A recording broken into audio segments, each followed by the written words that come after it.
রাস্তায় ঘুরছেন, বাইরে ঘুরে বেড়াচ্ছেন। আমি ছোট ভাই হিসাবে আপনাদের সকলকে অনুরোধ করব, দুয়ার মাহফিল কিন্তু ফাঁকা। আপনারা বাইরে ঘুরবেন, দোকান বাজারে ঘুরবেন, আপনারা আসলেন দুয়ার মাহফিলে।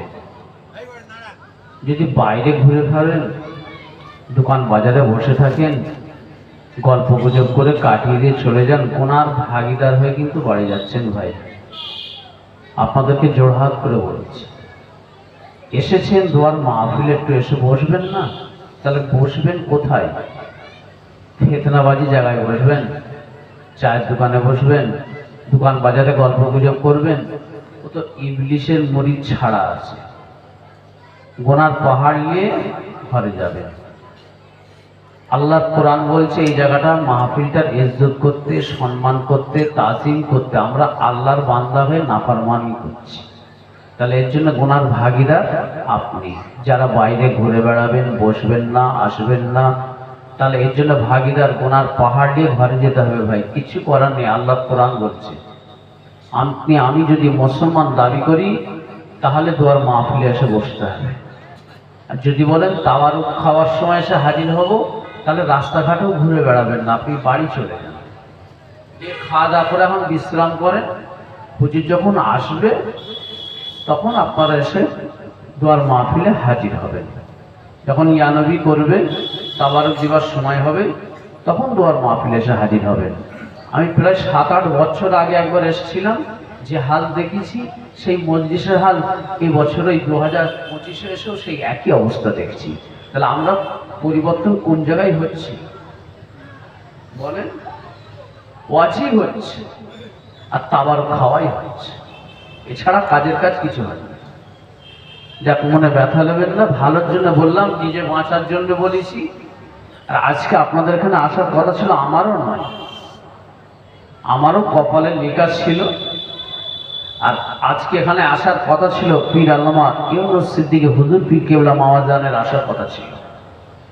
হুজুর আসরের নামাজ পড়ে আমি ঘুম থেকে উঠে আসরের নামাজ পড়লাম, ফিরেছি আজকে সকালবেলা ক্যানিং থেকে। তারপরে হুজুর বলে আজকে কোথায় প্রোগ্রাম আছে? আমি না, আজকে নেই হুজুর, আবার কালকে বেরোবো। বলে তাহলে আমি তোমার বাড়ির সামনে যাচ্ছি, চলো না ঘুরে এসি অ্যালেন্ডা থেকে। তখন যেন তাহলে সুবিশায় হুজুর এখানে। তো হুজুরেই যাওয়ার সময় নামিয়ে দিয়ে গেল, হুজুর আসবেন ঠিক 11-11:30 মধ্যে হুজুর ঢুকে যাবেন। এই নাদান অধম, নালায়ক অধম পাপী হুজুরকে বলে কারণ বশত আসতে আমি এসে ফের ভাইদেরকে নিয়ে ইউনুস মামাকে ফোন লাগালাম যে মহাজন আপনার আসার কথা ছিল, আসছেন তো? বলে করছি, আমার তো ফোন সুইচ অফ ছিল, আর হুজুরও বৈকাল থেকে ফোন করছে, পারছে না। তো বলে ভিসার ব্যাপার একটা সমস্যা ছিল, সেও হয়নি, ঘরে বসে। এখন আর তো করছি যেতে পারবো নি, রাত হয়ে গেছে অনেক, 7:30 বেজে গেছে, আমি গিয়ে পৌঁছাবো কখন? তো মনে ব্যথা নেবেন না, কমিটি ভাইরাও প্রচার করেছিল, হুজুর কেবলাও বলে রেখেছিলেন। তো কারণ বশত সমস্যা একটা হয়ে গেছে। আল্লাহ সবাই হায়াত কিসমত আপনাদের দারাজ করেন। মামাজান হুজুর কেবলার আল্লাহ হায়াত কিসমত দারাজ করেন। সামনে বছর ইনশাল্লাহ আল্লাহ যেন আসার সবাইকে তৌফিক দান করুন, সকলে আমিন। যারা আশেপাশে আছেন সকলে চলে আসেন। আউযু বিল্লাহি মিনাশ শাইতানির রাজীম। বিসমিল্লাহির রাহমানির রহিম।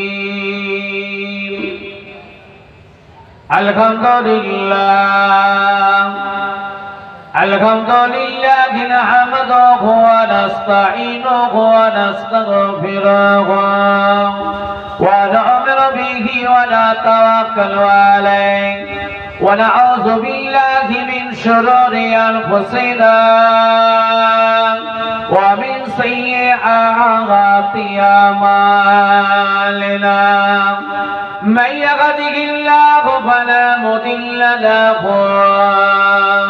ومن يضلله فلا هادي له ونشهد أن لا إله إلا الله وحده لا شريك له ونشهد أن سيدنا وحبيبنا ومولانا محمدا عبده ورسوله إن الله وملائكته يصلون على النبي يا أيها الذين آمنوا صلوا عليه وسلموا تسليما اللهم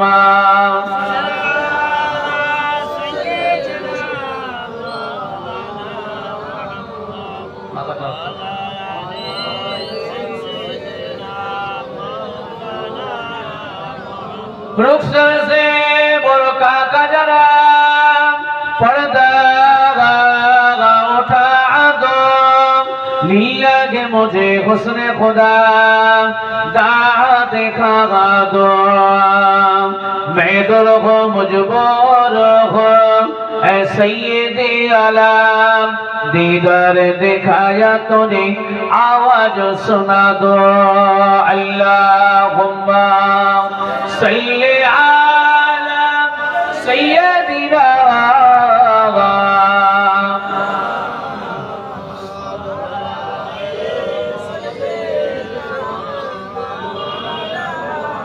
कादमे से मेरे नमाए अमर लिखा दो जितने अमल जिससे मगर सबको मीठा गा दो रुखसर से बुरका का जरा पर्दा उठा दो लिल्लाह मुझे हुस्न खुदा दिखा दो अल्लाहुम्मा सल्ली अला सय्यदिना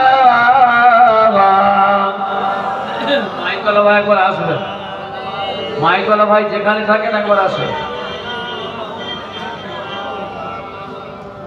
तौहीदी का डंका आलम में बजवा दिया कमली वाले ने तौहीदी का डंका आलम में बजवा दिया कमली वाले ने पी पी के पियाले कौसर के लौटेंगे मजाजी भर भर के इन्ना आतैना कल कौसर फरमा दिया कमली वाले ने दीन मिला ईमान मिला पढ़ने को दिए कुरान मिला जो कुछ देने का था सब कुछ दिलवा दिया कमली वाले ने बोलो ला इलाहा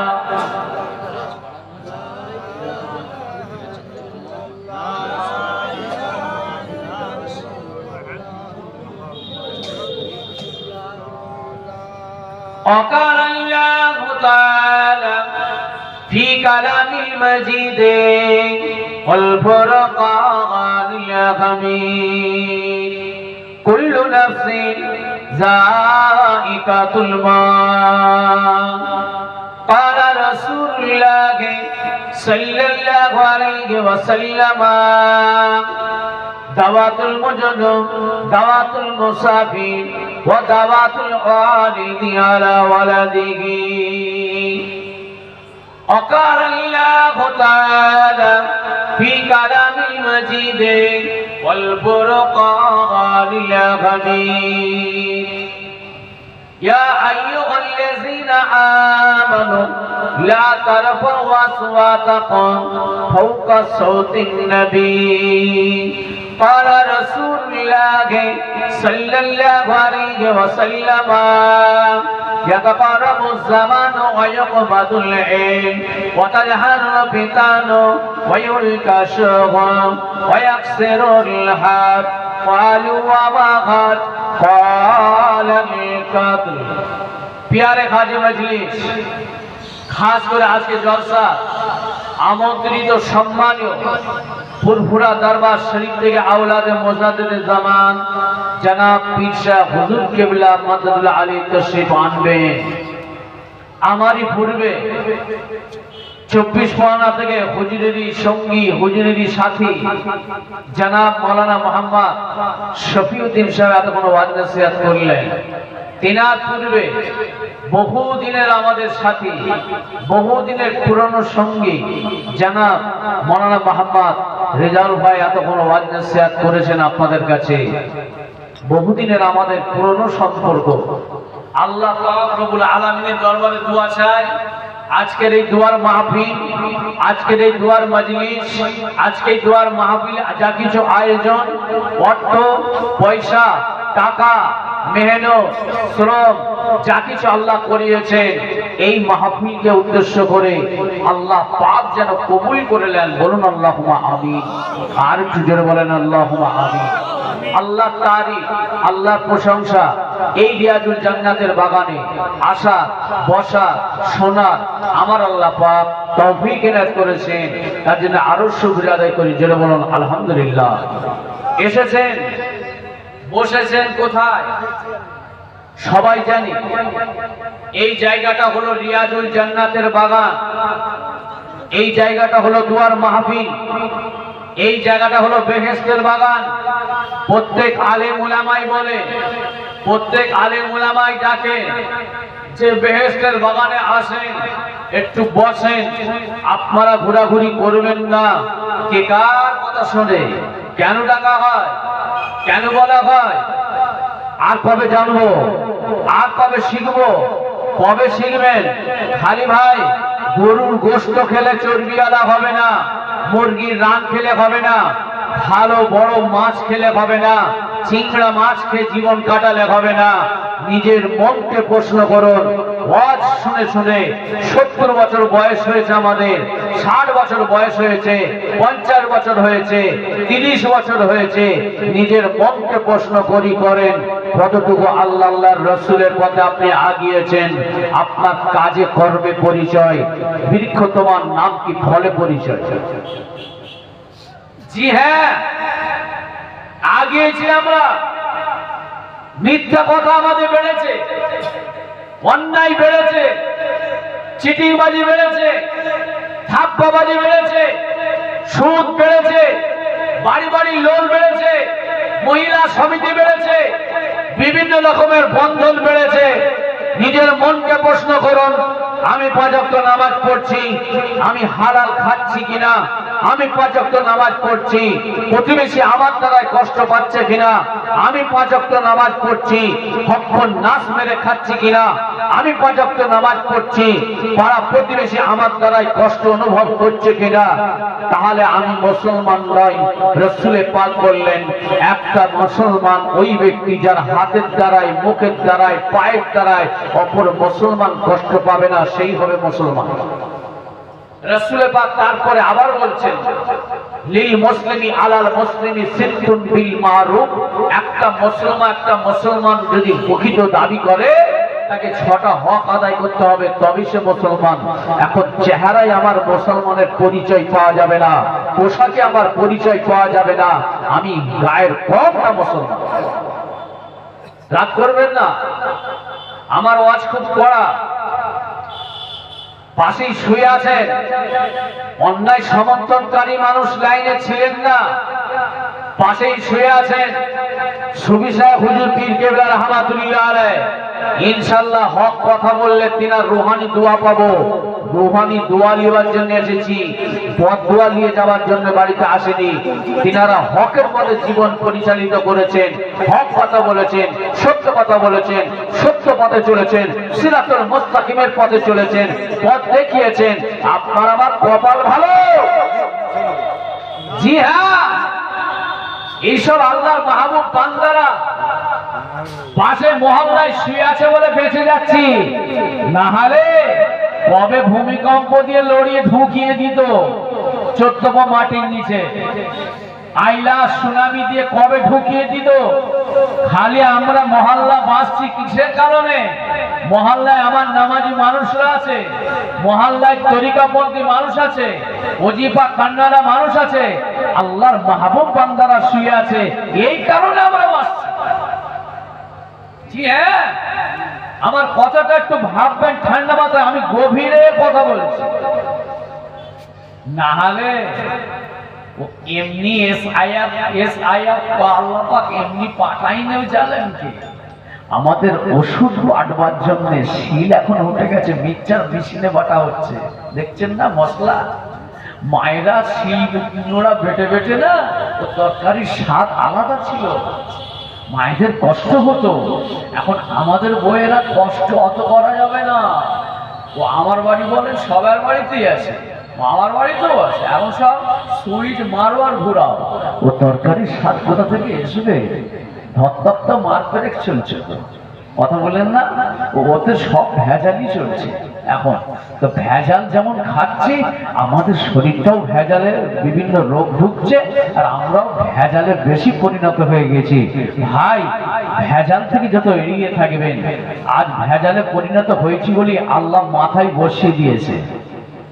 আল্লাহ রসুলের আদর্শ থেকে সরে গেছি বলে আল্লাহ মাথায় বসিয়ে দিয়ে ওষুধ বাড়ছে, ওই শিল নোড়ায় কুষছে। এবার শিল দিয়ে নাহলে হামান দুস্তি দিয়ে ছিল বাড়িতে, আজও অনেকের বাড়িতে আছে। মায়েরা চাল ভাঙা গুঁড়োতো, লঙ্কা গুঁড়োতো, শুকনো লঙ্কা হামান দুস্তি দিয়ে, আমরাও করি একসময়, আজও আমাদের বাড়িতে আছে।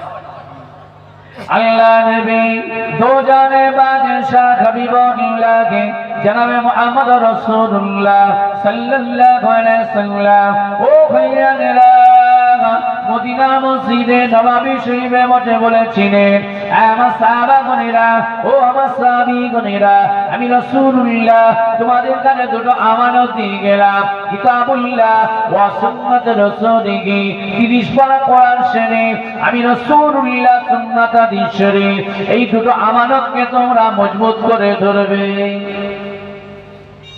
ও মুসলমানের ছেলেরা, ও নওজোয়ান যুবকেরা, নিজের বুকে হাত নিজে একটু ভাবো, আজকে আমরা আল্লাহ আল্লাহ রসুলের হুকুম কতটা পালন করছি। সকাল থেকে এমন মুসলমান আছে আমরা এক ওয়াক্ত নামাজও পড়ি না। কিসের মুসলমান তুমি বড়াই করো, কিসের মুসলমান তুমি দাবি করো? দুয়ার মাহফিলে আসলে সারাদিন নামাজ তো পড়লে না, একটু বেহেশতের বাগানেও তুমি বসলে না, তোমার মতো কপাল ফাটা ছাড়া দুনিয়ায় আর কিছু না। এটা আমার কথা নয়, আর আমার বাপের কথা নয়। ইয়া আইয়ুহাল্লাযীনা আমানু লা তারফাউ আসওয়াতাকুম ফাওকা সাওতিন নবী, এই জায়গাটা সম্পর্কে স্বয়ং আল্লাহ নিজে বলেছেন। হুঁশিয়ার, আদব রক্ষা যদি করো তাহলে বাঁচবে, বিয়াদবি করো কপাল ফাটবে। মদিনার মসজিদের বাইরে লেখা আছে, পাকামো করার জায়গা নয় এটা। আল্লাহ নবী মদিনা মসজিদে নববী শরীফে বসে বললেন, ও আমার সাহাবাগণেরা, আমি রাসূলুল্লাহ তোমাদের কাছে আমানত দিয়ে গেলাম, তবে শুনে রেখে দাও, আমি রাসূলুল্লাহকে আল্লাহ পাক রব্বুল আলামিন পৃথিবীর জমিনে 1,24,000 মতান্ত 2,24,000 পয়গম্বর আলাইহিস সালামদের আল্লাহ পৃথিবীর জমিনে পাঠিয়েছিলেন। কেউ আর পৃথিবীর জমিনে নাই, সমস্ত নবী রাসূলরা চলে গেছেন, তাদের উম্মত উম্মতিরা চলে গেছেন। আমি রাসূলুল্লাহ আল্লাহ পৃথিবীর জমিনে আমাকে কোন হায়াতে রেখেছেন, আমি রাসূলুল্লাহ আমাকে চলে যেতে হবে। আমার সাহাবাগণেরা, ও আমার সাহাবীগণেরা, আমি রাসূলুল্লাহ বলছি, আমার পরে সাহাবায়ে-কেরাম, সাহাবীগণ, তাবেঈন, তাবেঈন, আমি মুস্তাফিদিন, মুফাক্কিরিন, মুআরিখিন, মুসান্নিফিন, ওলি, গৌর, কুতুব, আফদাল, আরমিল্লাহ, নায়েবে নবী, নায়েবে রাসূল, ওয়ারাসাতুল আম্বিয়া, আল্লাহ ওয়ালা যারা হবেন, নামাজি, পরহেজগার, মুত্তাকি। ও ভাইয়েরা, আল্লাহ নবী বললেন একে একে সবাই চলে যাবে, তামাম পৃথিবীর জমিনে থেকে আল্লাহ পাক সবাইকে ডেকে নেবেন।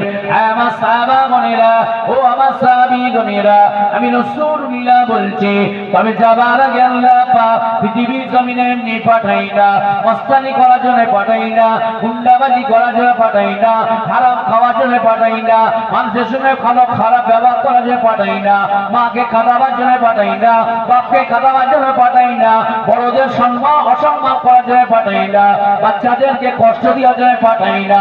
আল্লাহ নবী বলেন, আমি রাসূলুল্লাহ বলছি, দুনিয়ার জমিনে যদি ইমানদার হতে যাও, আল্লাহ ওয়ালা হতে চাও, আমি রাসূলুল্লাহ দুটো আমানত দিলাম, ওই আমানতকে তোমরা মজবুত করে ধরবে, ওর উপরে চলবে, ওর উপরে নিজের জীবনটাকে পরিচালিত করবে। কিয়ামতের ময়দানে, মাহশরের ময়দানে আমি রাসূলুল্লাহর সঙ্গে তোমার হাসর হবে। আমরা বলছি না, খেয়েছি তো বাপে, খাচ্ছি তো বাপে, তো নামাজ কেন পড়বো? খাচ্ছি তো মায়ের হাতে, কত আদর করে আমার মা কষ্ট করে রান্না করে দিল। ভাই, তোমার বাপকে রেজেক কে দিল? তোমাকে খাওয়ার ক্ষমতাটা কে দিল? আমার আল্লাহ পাক। আল্লাহ পাক যদি ক্ষমতা না দেন, তো ভাতের থালা সামনে পড়ে থাকবে, সাহস হবে না হাতটা তুলে খাওয়ার। চিনার অর্ডারে একটা গাছের পাতা পর্যন্ত লড়ে না। সেই আল্লাহ শুকরিয়া আদায় করবেন না? সারাদিন খেলেন, পড়লেন। আল্লাহ তো পথের ভিখারি করে রাখতে পারতেন। আল্লাহ মনে করলে তো পথের ভিখারিকে রাস্তায় বসিয়ে রাখতে পারতেন। আল্লাহ ম্যাট করে দিয়ে তো সারা দুনিয়া ঘোরাতে পারতেন। আল্লাহ মনে করলে হসপিটালে কত মানুষ শুয়ে আছে, তার থেকে তো তোমাকে আল্লাহ, আপনাকে, আমাকে তো আল্লাহ শরীর সুস্থ রেখে ঘুরাচ্ছেন। আল্লাহ শুকরিয়া আদায় করবেন না? করবো না? পয়সা কামাচ্ছেন, আপনি কষ্ট করেছেন, আল্লাহ দিয়েছে।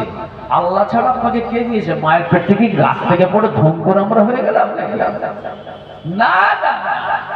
সব আল্লাহ মনে করলে মায়ের পেটেই আমাদেরকে শেষ করে দিতে পারতেন, কিন্তু আল্লাহ তো তা করেনি। কত ভালোবেসে আমাদেরকে দুনিয়ায় পাঠালেন আল্লাহ পাক। আর আমরা আখিরি নবী, নূর নবী জনাবে মুহাম্মদ রাসূলুল্লাহ সাল্লাল্লাহু আলাইহি সাল্লামের উম্মত, উম্মতি। খালি রাস্তায় আপনি বেরোবেন, হই হই করবেন, আর আসল জায়গা ফাঁক দেবেন, যার কারণে SIR ডকুমেন্ট দাও, আই কার্ড দেখাও, আধার কার্ড দেখাও, প্যান কার্ড দেখাও, তোমার সার্টিফিকেট দেখাও, কোন স্কুল থেকে পাস করেছো, মাধ্যমিক দিয়েছো, মাধ্যমিক অ্যাডমিট দাও, মাধ্যমিক সার্টিফিকেট দাও, জন্ম সার্টিফিকেট দাও। ও ভাই সাহেব, এপারে না হলে ওপারে যেখানেও থাকার জায়গা হয়ে যাবে। মুসলমান আল্লাহ ছাড়া কাউকে ভয় করে না, কথা ঠিক না বেটি? তুমি না এইখানে নালে ও করে, এই তো ম্যাটার। তবে দুনিয়ার জমিনে যদি থাকতে গেলে, আমি দেশের নাগরিক, আমার পরিচয় ডকুমেন্ট প্রুফটা, নামটা ভুল আছে, ঠিক করতে গেলে উপরে যাব না, আমারই পরে ঘর, আমারই পরে জন্মস্থান, আমি এইখানে থাকবো। সেইটার জন্য যদি জুতো ছিঁড়ে ফেলেন, পঞ্চায়েত অফিসে গিয়ে ভাইদের কাছে, ভাইজানদের কাছে গিয়ে, আপনি কোর্টে যাচ্ছেন এপিট করতে গিয়ে, আপনি অনলাইনে গিয়ে নিজের আপনার আই কার্ডটা আপনি করছেন কি ডিজিটাল, জন্ম সার্টিফিকেটটা ডিজিটাল, আপনার সব করার জন্য, দুনিয়ায় থাকার জন্য যদি যদি মাথা চুল ছিঁড়ে ফেলে, তাহলে আল্লাহ তো আবার হাজির হবে, তিনি হাজির হবেন। তৈরি থাকো, কিন্তু দুনিয়ায় SIR আল্লাহ চালু করেছে। আল্লাহ বলছে দুনিয়া থেকে যখন আসবি, আমার কাছে প্রুফ নিয়ে আসবি, আমার কাছে ডকুমেন্ট জমা পড়বে, মুনকার নেকির ফেরেশতা কাঁদে। আপনি যেখানে ঘুরছেন না কেন, যা করছেন না কেন, সব নোট হচ্ছে, আল্লাহর কাছে জমা পড়বে, আল্লাহর কাছে দিয়ে হাজির হবে। আল্লাহ বলবে আসল ডকুমেন্ট কিন্তু অরিজিনাল আমার কাছে থাকবে, জেরক্স করে নিয়ে আসবি, বাঁচবি, না হলে জাহান্নামে যাবে। তৈরি থাকো। অবহেলায় নামাজ দিন কাটাবেন, নামাজ না পড়ে দিন কাটাবেন, ওয়াজ বুঝে নেবেন। দুনিয়ায় বাঁচতে গেলে যদি পুরো ঠিক করার জন্য যদি জুতো ছেড়ে ফেলেন, তাহলে আল্লাহর কাছে যেখানে তো অস্থায়ী জায়গায় যদি এত মাথা ব্যথা হয়, চিরস্থায়ী জায়গার জন্য কি করেছেন? পুরো বেটু বলেন, চিরস্থায়ী জায়গায় ডকুমেন্ট কি করেছেন বলুন? 40, 50, 60 বছর ধরে শুনছি, 30 বছর ধরে শুনছি। জীবনীদের মনকে প্রশ্ন করুন, কটা ডকুমেন্ট আপনি তৈরি করেছেন? আপনি তো, আমি তো আই কার্ডটাই তৈরি করতে পারি। আই কার্ড, 5 ওয়াক্ত নামাজ, রোজা, এক্সাম্পল স্বরূপ বোঝাবার জন্য ডকুমেন্ট গুলো যেমন বললাম, রোজা, আধার কার্ড, হজ, এগুলো ফরজ। আধার কার্ডের সঙ্গে আপনার ফোনের লিঙ্ক, আধার কার্ডের সঙ্গে রেশন কার্ডের লিঙ্ক, আধার কার্ডের সঙ্গে আই কার্ডের লিঙ্ক, সব লিঙ্ক করেছে। এখন বলছে তুমি এখানকার নাগরিক নয়, আধার কার্ড প্রমাণপত্র নয়। ছেলে খেলামো হচ্ছে জাতিকে নিয়ে। দুনিয়া জমিনে দুনিয়ায় থাকতে গেলে যদি এত আপনার প্রমাণ দরকার হয়, কিয়ামতের ময়দানে মাঠের ময়দানে আমার রাসূলুল্লাহ মদিনার মসজিদে নববী শরীফে বসে বললেন, আমার সাহাবাগণেরা ও আমার সাহাবীগণেরা, কিয়ামতের ময়দানে মাঠের ময়দানে আমার আল্লাহ পাক রব্বুল আলামিন 1,24,000 মতান্ত 2,24,000 পয়গম্বর আলাইহিস সালামকে আল্লাহ কবর থেকে তুলবেন। ইয়াউমা ইয়ানফাকু ফিস-সূরি ফাতাতুনা আফওয়াজা। ও ভাইজানেরা, হযরত ইসরাফিল আলাইহিস সালাম আল্লাহ পাক তিনাকে ওয়াদা করবেন, সূর ফুঁকবেন। ও ইসরাফিল আলাইহিস সালাম, সূর ফুঁকিয়ে দাও, বাঁশি বাজিয়ে দাও। সূর ফুঁকে দেয়া হবে, বাঁশি বাজিয়ে দেয়া হবে। আল্লাহ পাক কবর থেকে সবাইকে তুলবেন। হাসরের ময়দানে বিচারের প্রান্তরে আল্লাহ সবাইকে দাঁড় করাবেন। যে যার কবর থেকে যখন সবাই উঠবে, যে যার আমলনামা গলায় সব ঝুলবে। দুনিয়া জমিনে মায়ের সঙ্গে কি ব্যবহার করেছি আমি, বাপের সঙ্গে কি ব্যবহার করেছি, চাচার সঙ্গে কি ব্যবহার করেছি, বড় ভাইয়ের সঙ্গে কি ব্যবহার করেছি, পাড়া প্রতিবেশীর সঙ্গে কি ব্যবহার করেছি, আল্লাহ পাক রব্বুল আলামিন কিয়ামতের ময়দানে মাহশারের ময়দানে আপনার আমার সমস্ত আমলনামা গলায় ঝুলতে থাকবে। সাহাবায়ে কিরামেরা মদিনার মসজিদে নববী শরীফে বসে আছেন।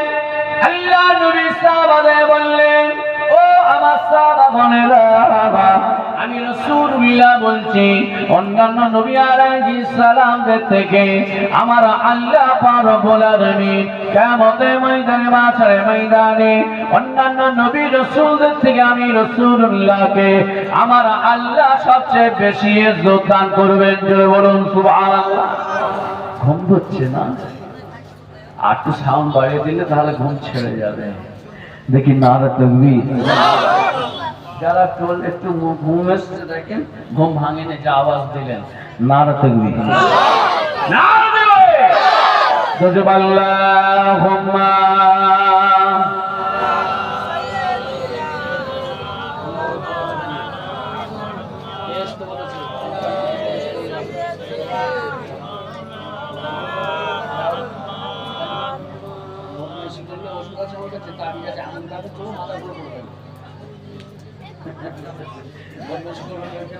সামনে এসে বসে আল্লাহুম্মা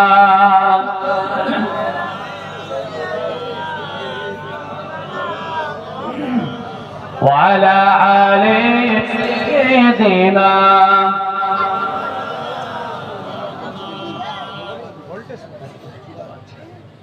নয় কোন দোস্তি নাই দুশমন, রাসূলের প্রেমে ফিদা মন সারা পান। নয় কোন দোস্তি নাই দুশমন, রাসূলের প্রেমে ফিদা মন সারা পান। আমাদেরই ভালোবাসা নয় কোন ভয়, আমাদেরই ভালোবাসা হীরা রাসূল। ফিদা কায়া রাসূলুল্লাহ, ফিদা কায়া রাসূলুল্লাহ। সত্যের সন্ধানে পাখির চোখে সালমান চষে বেড়ায় মরুর বুকে। সত্যের সন্ধানে পাখির চোখে সালমান চষে বেড়ায় মরুর বুকে। কত না বিপদ আসে পথেই ঢুকে, রাসূলের দেখা পেয়ে হাসেন মনের সুখে। ফিদা কায়া রাসূলুল্লাহ, ফিদা কায়া রাসূলুল্লাহ। নয় কোন দোস্তি নাই দুশমন, রাসূলের প্রেমে ফিদা মন সারা পান। আল্লাহুম্মা সাল্লি আলা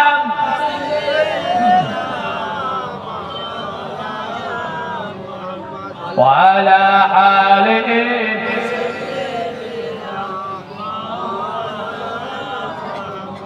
যে কথা বলছিলাম, রাসূলে পাক সাল্লাল্লাহু আলাইহি ওয়াসাল্লাম বললেন, কিয়ামতের ময়দানে, মাহশারের ময়দানে আমি রাসূলুল্লাহ শান শওকত অন্যান্য নবী রাসূলদের থেকে আল্লাহ পাক বেশি দেবেন এবং আমি রাসূলুল্লাহর উম্মতিদেরও ইজ্জত সম্মান আল্লাহ পাক বেশি দেবেন। জোরে বলুন সুবহানাল্লাহ। তাহলে বেশি যদি সম্মান পেতে চান কিয়ামতের দিন, তাহলে আমাদের কিছু কাজ তো করতে হবে ভাইজান। বিনা কাজে কি হয়? এই বাবুরা, এই দুষ্টুমি করছো কেন? এখানে পানি আছে, শীতের সময় ওষুধ হচ্ছে পানি। যে যত ঠান্ডা মানুষ হোক, ওষুধ একটাই পানি। এইখান থেকে এই গিলাসে পানি আসে, একবার দেখে নাও, এইখানে পানি আসে। এবার কথা বললে এইখান থেকে এরকম করে দেবো, একদম সব বয়ের গায়ে পড়ে যাবে, মেডিসিন চলে যাবে। আমার মাহফিলে দুষ্টুমি করতে দেবো। কথা যদি বলবে, গল্প করবে, তোমরা বাইরে গিয়ে গল্প করো। যখন চুপচাপ বসতে মন যাবে, এসে আমার সামনে বসো, আর দুষ্টুমি করবে না। আল্লাহ নবী মদিনা মসজিদে নববী শরীফে বসে বললেন, হে মাসহাবা গণেরা, ও আমার সাহাবী গণেরা, কিয়ামতের ময়দানে, হাশরের ময়দানে আল্লাহ পাকের দরবারে হাজির হতে গেলে দুনিয়ার জমিনে কিছু নমুনা আছে, কিছু কাজ আছে। ওই কাজটা যদি করতে পারি, হাশরের ময়দানে আল্লাহ নবী আপনাকে আমাকে সহজে চিনে বের করে নেবেন। মদিনা মসজিদে নববী শরীফে বসে বললেন, ইয়া রাসূলুল্লাহ, হে হাবিবাল্লাহ, কি কাজ করলে আপনি কিয়ামতের ময়দানে, মাহশরের ময়দানে আপনি আমাদের সহজে চিনে নেবেন? আল্লাহ নবী বললেন, ও আমার সাহাবারা, আমি রাসূলুল্লাহ আমার উম্মতিদের একটা নিশানি থাকবে, একটা ডেফিনেশন থাকবে, একটা সিগন্যাল থাকবে, একটা নমুনা থাকবে।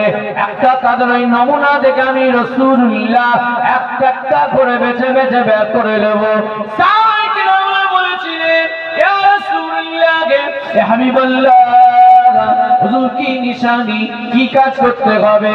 আল্লাহ নবী বললেন, কিয়ামতের ময়দানে, মাহশরের ময়দানে আমি রাসূলুল্লাহর উম্মত যারা হবে, তাদের চেহারা থেকে আল্লাহ পাক কাররে মুহাজ্জাল একটা চিহ্ন দিয়ে দেবে। ওই কাররে মুহাজ্জাল চিহ্ন দেখে আমি রাসূলুল্লাহ একটা একটা করে আমার উম্মতদের আমি বেছে বের করে দেব। জোরে বলো সুবহানাল্লাহ। ও ভাইরা, গাররে মুহাজ্জাল আবার কি? গাররে মুহাজ্জাল চিহ্নটা কি হবে? সে আবার কি জিনিস? তার কালারটা কি? তার চেহারাটা কি? সে আবার কেমন দেখতে? তার রংটা কেমন? স্বাদটা কেমন? দেখতে কেমন? আল্লাহ নবী জিজ্ঞাসা করলেন। আল্লাহ নবী আমার বললেন, গাররে শব্দের অর্থ হলো মাথার 4 ভাগের 1 ভাগ। মুহাজ্জাল শব্দের অর্থ হলো মুখমণ্ডল, হাতের কনুই পর্যন্ত, পায়ের গাঁট পর্যন্ত। ও ভাইয়ারা, যারা নামাজ আদায় করার জন্য, কোরআন তেলাওয়াত করার জন্য, পাক পবিত্র অবস্থায় থাকার জন্য তারা ওযু বানাবে, ওই ওযুর অঙ্গগুলো থেকে আমার আল্লাহ একটা লাইট জারি করে দেবে, প্রকাশ জারি করে দেবে, নূর তৈরি করে দেবে। ওই তার নাম হলো গাররে মুহাজ্জাল। ওই চিহ্নটা দেখে আমি রাসূলুল্লাহ বেছে বেছে বের করে নেব। আর যদি নামাজ না পড়ি, ওযু তো বানাবো না ভাই, তাহলে কি করি? তুমি নামাজ যদি না পড়ো, দাবি করো কি করে মুসলমান? আর তুমি নামাজ যদি না পড়ো, ভাই আমার মনে ব্যথা লিওনি, কিয়ামতের দিন গাররে মুহাজ্জাল চিহ্ন তোমার চেহারায় থাকবে না, উম্মত থেকে তুমি বেরিয়ে যাবে। কেন? আমার নবী পাক ডেফিনেশন দিয়ে দিয়েছেন গাররে মুহাজ্জাল। ওই গাররে মুহাজ্জাল চিহ্ন থেকে আমি বের করে দেবো। আর আমি নামাজ যদি কপাল না ঠকে, তাহলে গাররে মুহাজ্জাল জ্বলবে না, তাহলে আল্লাহর নবীও তো আপনাদের ডাকবে না। দাবি করছে আমি কিন্তু নবীর উম্মত। ডকুমেন্ট কোটা, যেমন দুনিয়ায় বাঁচার জন্য আপনি ছুটছেন থমলিয়ে, ওই রকম আপনার ডকুমেন্ট হলো 5 ওয়াক্ত নামাজ, কবরের ডকুমেন্ট। রোজাকে আল্লাহ 1 মাস ফরজ করেছেন, এরপর এনআরসি হবে। এইটা ঝামেলা মিটে গেলে আবার এনআরসি চালাবে। এনআরসি প্রথম ধাপ, মেন ধাপই হচ্ছে এইটা। আপনি এই জায়গার প্রুফ, ডকুমেন্ট, দলিল পত্র দেখাতে পারলে, ভূমিপত্র এই জায়গার অরিজিনাল, তাহলে অরিজিনাল থাকবেন। আর আপনি যদি না দেখাতে পারেন, দিন দোপার বেড়া টপকাতে হবে। আর না হলেও দেখছেন না, আগে থেকেই সব কেটে পড়ছে, আগে থেকেই করা হচ্ছে। ও ভাইরা, আল্লাহ নবী কিয়ামতের ময়দানে, মাহশারের ময়দানে আল্লাহ নবী বললেন, আমার সাহাবাগণেরা, ও আমার সাহাবীগণেরা, আমি রাসূলুল্লাহর শান, আমি রাসূলুল্লাহর মর্যাদা আল্লাহ পাক এমন দেবেন, কিয়ামতের দিনে সবার আগে, সবার প্রথমে 1,24,000 মতান্তর 2,24,000 নবী রাসূলদের আগে আমি রাসূলুল্লাহ সুপারিশি আল্লাহ পাক সর্বপ্রথমে কবুল করবে।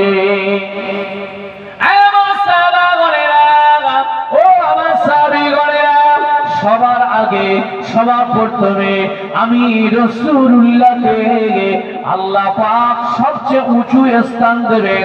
সবার আগে আল্লাহ আমাকে আমার উম্মতদের সাথে করে নিয়ে আল্লাহর জান্নাতে সবার আগে প্রবেশ করব। তাহলে সেই জন্য আমার নবী পাকের সামনে দাঁড়াবো যখন, কি মুখ নিয়ে দাঁড়াবো? তাহলে আমাদের কিছু তো সেই ডকুমেন্ট তৈরি করে নিয়ে যেতে হবে। তবে তো পরীক্ষা দিয়েছে ছেলে আমার, আর পরীক্ষার যদি অ্যান্সার না দেয়, উত্তর না দেয়, কিছু কিছু দিয়েছে কিছু কিছু দেয়নি, মাস্টারের মন চায় যে এই জায়গাটায় দাগ নাম্বারটা দিয়েছে, লিখেছে, অন্তত কিছু লিখলে তবে তো 1-2 নাম্বারটা দেবে। সে পজিশনটা যদি ফাঁকায় থাকে, নাম্বার কোথা দেবে মাস্টার? দিলে তো ধরা পড়ে যাবে। কথা বলেন না? ছেলেটাকে পাস করাবার ইচ্ছা আছে, মন আছে, কিন্তু দেখছে যদি কিছু ভুল ভালো লিখতো, যায় দেখলো, যায় তো 2 নাম্বারটা দিত। 2 নাম্বারের জন্য ছেলেরা স্ট্যান্ড পায় না, 1 নাম্বারের জন্য স্ট্যান্ড পায় না। ও ভাইয়েরা, আল্লাহ নবী দিন দুনিয়া বাদশাহ হাবিবুল্লাহ জনাবে মুহাম্মদুর রাসূলুল্লাহ সাল্লাল্লাহু আলাইহি ওয়াসাল্লাম বললেন, কিয়ামতের দিন অন্যান্য নবী আলাইহিস সালাম তাদের উম্মতদের, তাদের উম্মতেরা তাদের নবীকে তারা মিথ্যুক বলে দাবি করবে, তারা দাবি করবে, তাদের নবীকে মিথ্যাবাদী বানাবে। আল্লাহ পাক আমি রাসূলুল্লাহকে সেই পাওয়ার দেওয়া হবে, আমি রাসূলুল্লাহকে সেই আমার আল্লাহ ক্ষমতা দিয়ে দেবেন। আমি আল্লাহ পাকের দরবারে সুপারিশি করে সেই নবী রাসূলদেরকে আমি রাসূলুল্লাহ দ্বারাতে সত্য তাদের কাছে আল্লাহ প্রমাণ করিয়ে দেবে। আমার সাহাবাগণেরা, ও আমার সাহাবীগণেরা, শুনে রেখে দাও, কিয়ামতের দিনটা হবে বড় মর্মান্তিক দিন হবে। আল্লাহ পাক যখন অর্ডার করবেন, ইয়াউমা ইয়ানফাখু ফিস-সূরি ফাতাতুনা আফওয়াজা, আল্লাহ পাক অর্ডার করার পরে মারকাত মুবারক থেকে সবাই উঠে দাঁড়াবেন, কবর থেকে সবাই উঠবেন। নবী, রাসূল, পয়গম্বর, সাহাবায়ে কেরাম, সাহাবীগণ, তাবিঈন, তাবিঈন, মুস্তাহিদিন, মুফাক্কিরিন, মুআরিখিন, মুসান্নিফিন, ওলি দরস, কুতুব, আবদাল বিল্লাহ, নায়েবে নবী, নায়েবে রাসূল, ওয়াসাতুল আম্বিয়া, আল্লাহ ওয়ালা, নামাজি, পরেজগার, মুত্তাকি, বেনামাজি, বেঈমান, ইহুদি, কাফের, মুশরিক, নাসারা সবাইকে আল্লাহ যখন ভাগ করিয়ে দেবেন, আল্লাহ ও থেকে 3টে দলে ভাগ করে দেবেন। যার আমলনামা কিন্তু তখন গলায় ঝুলবে,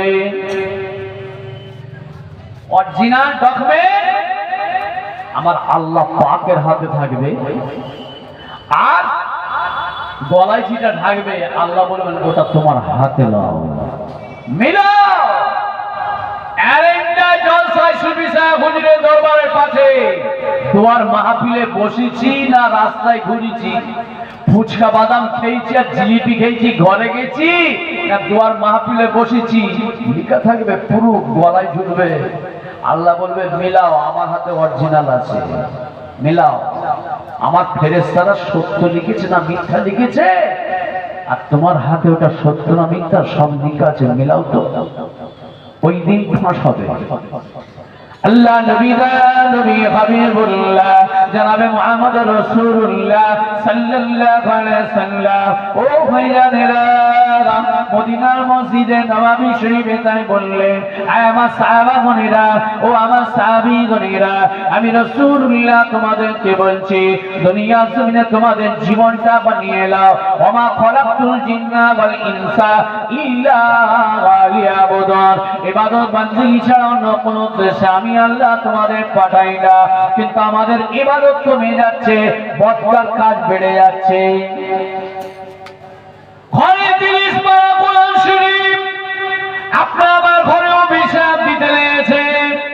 ও মুসলমানের ছেলেরা, একবারও কি তোমরা ভেবেছো এলাকায়, মহল্লায়, গ্রামে, অঞ্চলে, দেশে যখন সুনামি আসে, ভূমিকম্প হয়, একটাই কারণ হলো খরা যখন হয়, কিতাবটা খুলে দেখে নেন হযরত শাহ ওলিউল্লাহ মুহাদ্দিস দেলবি রাহমাতুল্লাহ আলাইহি মাদারিজুন নবুওয়াত কিতাবের দ্বিতীয় খণ্ডের ভিতরে লিখছেন, এলাকায় মহল্লায় যখন সুনামি হয়, তখন তুফান হয়, ঝড় হয়, ওই সময় হওয়ার কারণ একটাই হলো মানুষ যখন যাকাত দেওয়া বন্ধ করে দেয়, মানুষ যখন আল্লাহকে ভুলে যায়, কোরআন তিলাওয়াত করতে ভুলে যায়, নামাজ পড়তে ভুলে যায়, ওই ঘরের ভিতরে আলমারিতে যে কোরআন শরীফটা রাখা আছে, তিলাওয়াত যখন হয় না, বন্ধ হয়ে যায়, যে বাড়িতে তিলাওয়াত হয় না, 24 ঘন্টায় কোরআন অভিশাপ দেয়। হযরত শাহ ওলিউল্লাহ হুজুর বলেন, আল্লাহ কোরআন তখন আল্লাহকে বলে, আল্লাহ পাক, এই বাড়িতে কেন আপনি এখনো গজব নাজিল করছেন না? কেন আপনি আমাকে কোথায় পাঠিয়েছেন? সারাদিনও আমাকে একবারও খোলে না, দেখে না। কি ভাবছি আমরা? পয়সা গরম আছে বলে, পকেট গরম আছে, সব থেকে ছাড় পেয়ে যাবে। আল্লাহ ছাড় দেয়, ছেড়ে দেয় না। আসল জায়গায় ঘা দিচ্ছেন। বাড়িতে আল্লাহ রোগ ঢুকিয়ে দিয়েছে, হসপিটাল আর নার্সিং হোমে অপারেশন হচ্ছেন, হাজার হাজার টাকা বলছে, ওই ঘরে কোরআনের অভিশাপ। আপনার বাড়িতে কঠিন বিমার লেগে আছে, ওই কোরআনের অভিশাপ। আপনার ঘরে অভাব অনটন এসে পৌঁছেছে, আল্লাহ কোরআনের অভিশাপ। শাহ ওলিউল্লাহ হুজুর বলছেন, শুধু ঘরে নয়, এলাকায়, গ্রাম, অঞ্চল, জেলায় আল্লাহ যখন তুফান দেয়, তার কারণ একটাই হলো আল্লাহ কোরআন ঘরে অভিশাপ দেয় যারা পড়ে না। কিসের মুসলমান দাবি করি আমরা? জীবনটা আস্তে আস্তে যত রাত দিন কাটছে, মৃত্যুর কাছে আগিয়ে যাচ্ছে, আমাদের কোনো ভয় নাই, আমাদের কোনো ডর নাই। আজও আমরা অবহেলা, মসজিদে নামাজ পড়তে অবহেলা, জলসায় মাহফিলে বসতে অবহেলা, আল্লাহ রাসূলের পথে দান করতে অবহেলা, গোরস্থান হেফাজত করতে অবহেলা, বাপমার কবরে জুম্মার দিনে একবার যেতে অবহেলা, ভালো কাজ করতে অবহেলা, হালাল খেতে অবহেলা, মিথ্যা কথা থেকে দূরে থেকে অবহেলা। একটাই কারণ, আল্লাহ রাসূলের হুকুম থেকে আমরা সরে গেছি, যার কারণে আজকে জালেম বাদশা দিয়ে আল্লাহ মার মারছে। এই তো শুরু। দিয়ালে পিঠ ঠেকিয়ে দেবে, দিয়ালে পিঠ ঠেকিয়ে দেবে। আল্লাহ নবী মদিনার মসজিদে বসে ওমর ফারুককে বলছেন, হে ওমর, তুমি কি মুসলমানের সুখ চাও? তুমি কি মুসলমানের সুখ চাও? জীবনে কি সুখ আরাম বিলাসিতা চাও?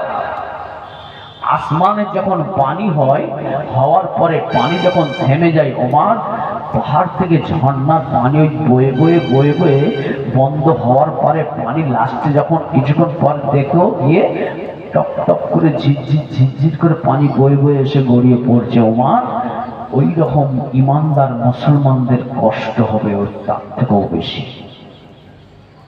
জি হ্যাঁ, এই জন্যই তো আল্লাহ রাসূল বললেন, আদ-দুনিয়া সিদরুল মুমিনিন ওয়া জান্নাতুল লিল কাফিরিন। ঈমানদার মুমিন বান্দাদের জন্য এই দুনিয়াটা হবে জেলখানা, বন্দী। আপনি কিছু করতে যাবেন, জানা হচ্ছে কি মুসিবত। আল্লাহ, তার মানে কি? আপনার বুক কাঁপছে, অন্যায় কাজ করতে গেলে তো পাচ্ছেন না, আপনি কষ্ট হবে আপনার। তাই আল্লাহ রাসূল বললেন, এই দুনিয়ায় ঈমানদারদের জন্য হলো জেলখানা। দেখছেন না, যারা বুক ফুলিয়ে আমরা ঘুরছি, তারা হলো দুনিয়ায় বেহেশতখানা আমরা বুঝে গেছি, দুনিয়ায় চিরকাল বুঝে নিয়েছি। তাই আল্লাহ নবী বললেন, এই ঈমানদের জন্য জেলখানা, বেঈমানদের দুনিয়াটা হলো বেহেশতখানা। আল্লাহ পাক আমাদের সবাইকে হেফাজত করেন, বলুন আল্লাহুম্মা আমিন। আল্লাহুম্মা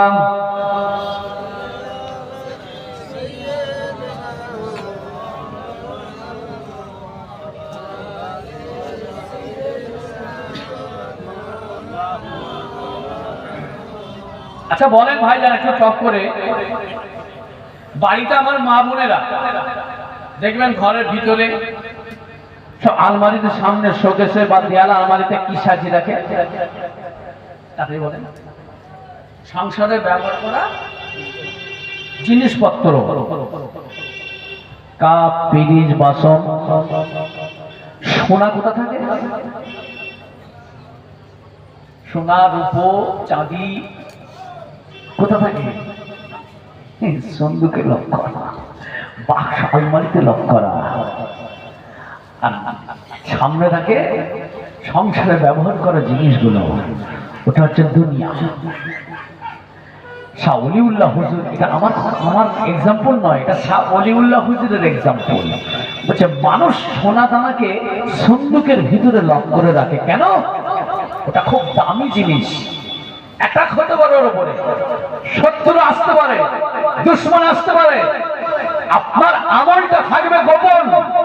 আপনার নামাজ, আপনার রোজা, আপনার তাসবিহ, আপনার দান খায়রা, আপনার জিকির আজকার, আপনার তাহাজ্জুদের নামাজ, আপনার কোরআন তিলাওয়াত, যা কিছু আমল যতটুকু করার করবেন গোপনে, এই জায়গায় আপনার থাকবে লিপিবদ্ধ।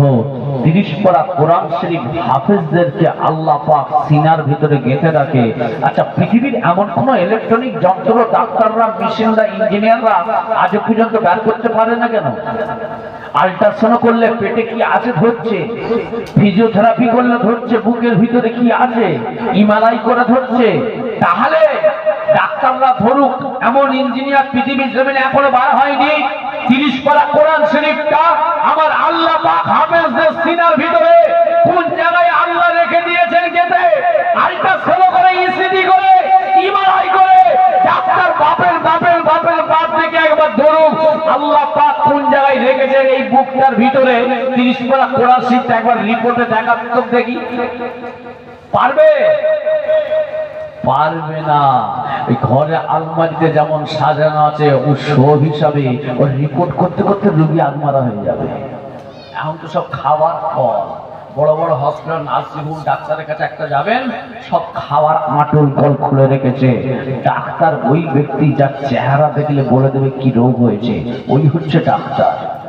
আপনার ক্ষমতা আছে, এক একটা রিপোর্ট হাজার হাজার টাকা নিচ্ছে। আপনার কি হচ্ছে বলুন? আপনি তো রিপোর্ট করে তো আপনার ক্ষমতা নেই তার ট্রিটমেন্ট করা, রিপোর্ট করেই ভিটে মাটি চাকরি। আমার দাদু ডাক্তার আল্লাহ হাফেজ, নাম ফুরফুরাই জিজ্ঞেস করবেন, আল্লাহ হাফেজের বাড়ি যাবো। হাইমাসের গেটের একদম অপোজিটে রুগী লাইনে দাঁড়িয়ে থাকতো, আমার বাপের মুখে শোনা।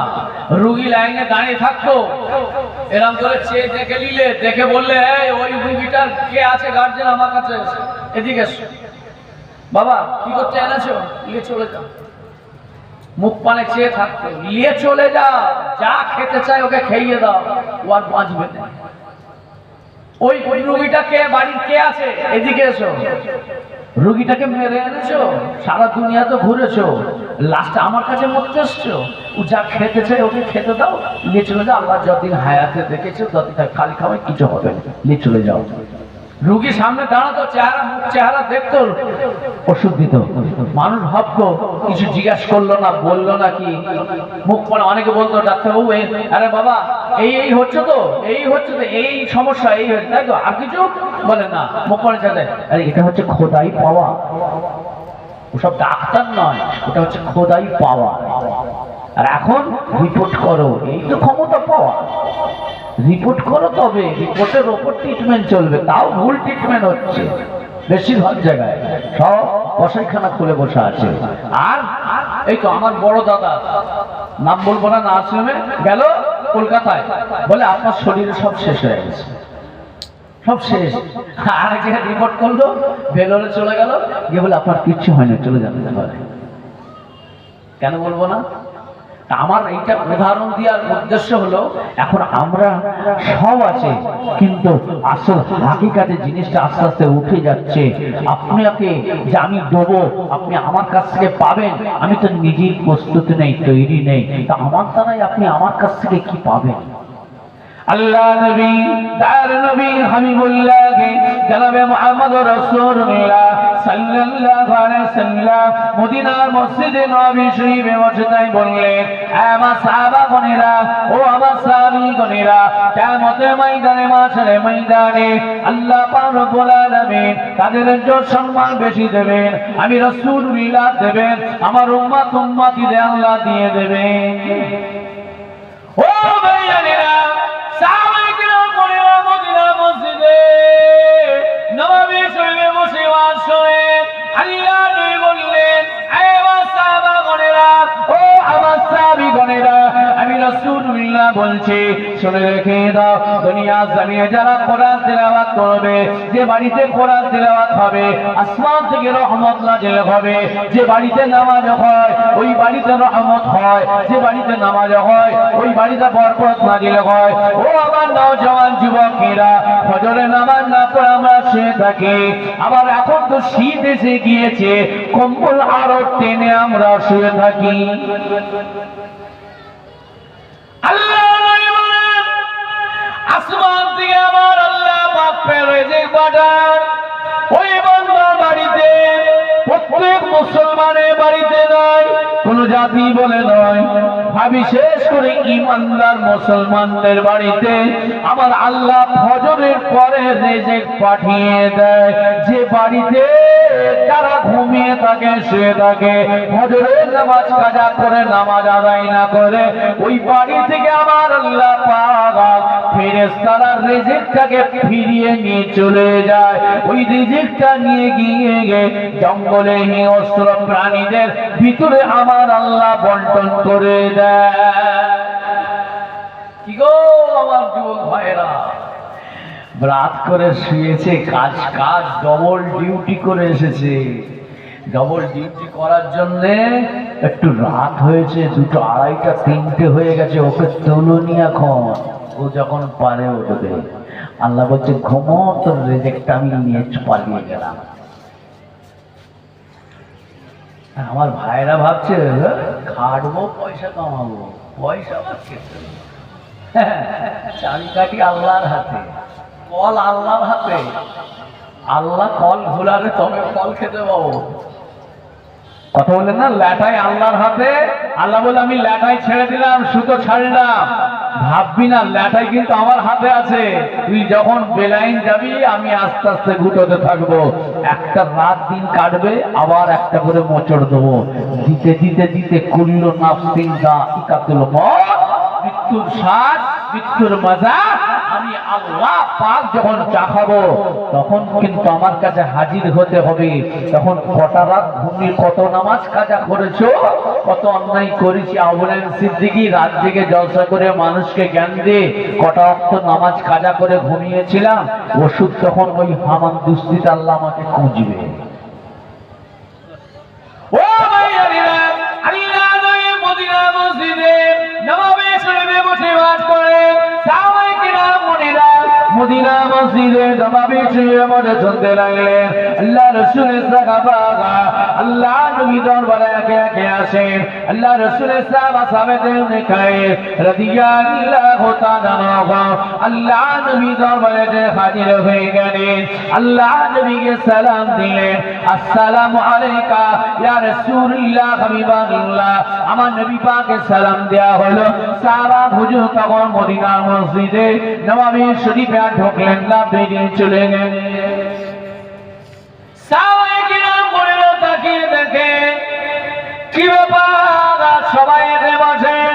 আল্লাহ নবী সাহাবাদের নেকায়ে মুসলিমরা কাঁদতে কাঁদতে বাড়ি চলে গেলেন। না, আমি আদবের খিলাফ করেছি, আমি আদবের ত্রুটি করেছি, আমি জোরে কথা বলে ফেলেছি। আল্লাহ নবী দরবার থেকে ফিরে চলে গেলেন। আল্লাহর কোরআনের আয়াত লেখা রয়েছে, ইয়া আইয়ুহাল্লাযীনা আমানু লা তারফাউ আসওয়াতাকুম ফাওকা সাওতিন নবী। হে জগতের মানুষেরা, আমার রাসূলুল্লাহ দরবারে যখন যাবে, আল্লাহ পাক নিজে বললেন, যেখানে কোরআন হাদিসের কথা হবে, যেখানে শরীয়তের কথা হবে, আমার বাণী আলোচনা হবে, ওই জায়গায় তোমরা আদবের সঙ্গে বসো, আদবের সঙ্গে প্রবেশ করো। আমরা তো বড় তেজের মুসলমান ইমানদার, বলে না, দুয়ার মাহফিলে বসবার এখন সময় নাই, রাস্তায় যায় ফুর্তি মারিয়া, দোকানে খাবার কে ঘরে যায়। আল্লাহ কোরআন কিন্তু বলে দিয়েছে এই জায়গাটা আদব করতে, তাহলে তোমার পৌঁছে SI 8 পৌঁছাবে না তো কি পৌঁছাবে? আল্লাহ নবী সাহাবায়ে কাঁদতে কাঁদতে বাড়ি চলে গেলেন, দরজা কাছে গিয়ে সালাম দিলেন, আসসালামু আলাইকুম। ভিতর থেকে আওয়াজ এলো, ওয়া আলাইকুম আসসালাম। আল্লাহ রাসূলের সাহাবা আম্মা জান আহলিয়া ভিতরে জবাব দিয়ে দরজাটা খুলে দিলেন। দরজা খুলে দেওয়ার পরে আম্মা জান দেখলেন সাহাবা হুজুরের চোখ দিয়ে পানি। আল্লাহ নবী সাহাবা সাবেতের নেকায় হুজুর আমার কাঁদতে লেগেছেন। আল্লাহ নবী সাহাবার স্ত্রী আম্মা জান বলতে লাগলেন, আপনার কি হয়েছে? কে আপনাকে দুঃখ দিল? কে আপনাকে ব্যথা দিল? কে আপনাকে কষ্ট দিল? আমাকে কেউ দুঃখ দেয় না, কেউ ব্যথা দেয় না, আমি জাহান্নামী হয়ে গিয়েছি। এই জায়গায় না বসার কারণে, এই জায়গায় এসে জোরে কথা বলার কারণে উনি বসলেন না, চলে গেলেন, বলছেন আমি জাহান্নামী হয়ে গেছি। জোরে কথা তো দূরের কথা, এখন আমাদের কি চলছে এবার আল্লাহর কোরআনটা আয়াতটা অনুযায়ী এবার আপনারা নিজের বিচার করেন, আমি আর বলবো না। আল্লাহ নবী সাল্লাল্লাহু কাঁদতে কাঁদতে বাড়িতে গিয়ে খাওয়া বন্ধ, ঘরের ভিতরে ঢুকলেন। আমার বাচ্চাটা জানদের বয়স হয়ে গেছে, নামাজি মানুষ, মুসলিম মানুষ, তরিকা মশকরা মানুষ, ওজিফা পড়নেওয়ালা মানুষ, তাহাজ্জুদে নামাজ পড়নেওয়ালা মানুষ, কোরআন তেলাওয়াত করনেওয়ালা মানুষ, একটা ঘর আলাদা আছে। আমার বাচ্চাটা জানদের তাসবিহ নামাজ পাঠে সব রেডি থাকে, কোরআন তেলাওয়াত থাকে, কোরআন শরীফ রাখা থাকে। যখন রাত্রে তাহাজ্জুদে নামাজ পড়ে বসে পড়ে, তখন ফজর নামাজ পড়ে বসে পড়ে, তরিকা আমল নিয়ানের কাজ তিনারা করতে থাকে। ওই ঘরটা আলাদা হয়ে গিয়েছে, বাপ চাচা জানদের ঘরটা পার্সোনাল হয়ে গেছে। ওই ঘরের ভিতরে সাহাবা হুজুর আমার তিনার হুজুরা ভিতরে ঢুকলেন, দরজাটা বন্ধ করে দিলেন, খাওয়া দাওয়া বন্ধ, দরজা বন্ধ, মদিনার মসজিদে যা বন্ধ। সাহাবায়ে কেরামদেরকে আল্লাহ নবী জিজ্ঞাসা করলেন, ও বাবা আবু বকর, বাবা ওমর, বাবা ওসমান, বাবা আলী, বাবা আব্দুর রহমান, বাবা জাবের সাবের, বাবা আম্মার, আপনারা কেউ দেখেছেন আমার ওই সাহাবা দুই কানে কালা? আমি রাসূলুল্লাহ বলছি ওই সাহাবা আমার দুই কানে কালা। আমি মদিনার মসজিদে আমার কাছে আসতে তাকে কয়েকদিন হলো দেখতে পাচ্ছি না।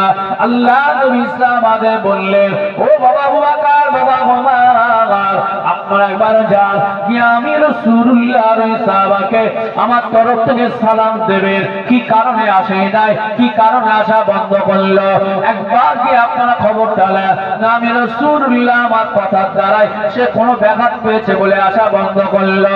আমিরুল মুমিনিন সাইয়্যিদানা হযরত আবু বকর হুজুর উঠলেন, ওমর ফারুক হুজুর উঠলেন, আম্মার হুজুর উঠলেন, তিনজনা মিলে গিয়ে আমার ওই রাসূলুল্লাহ সাহাবা বাড়িতে গিয়ে আল্লাহ নবী সাহাবা দরজা দিয়ে সালাম দিলেন, আসসালামু আলাইকুম। আমাদের ঘরের ছেলেরা বাড়িতে ঢুকলে সালাম দেয় না, বড় লজ্জা লাগে।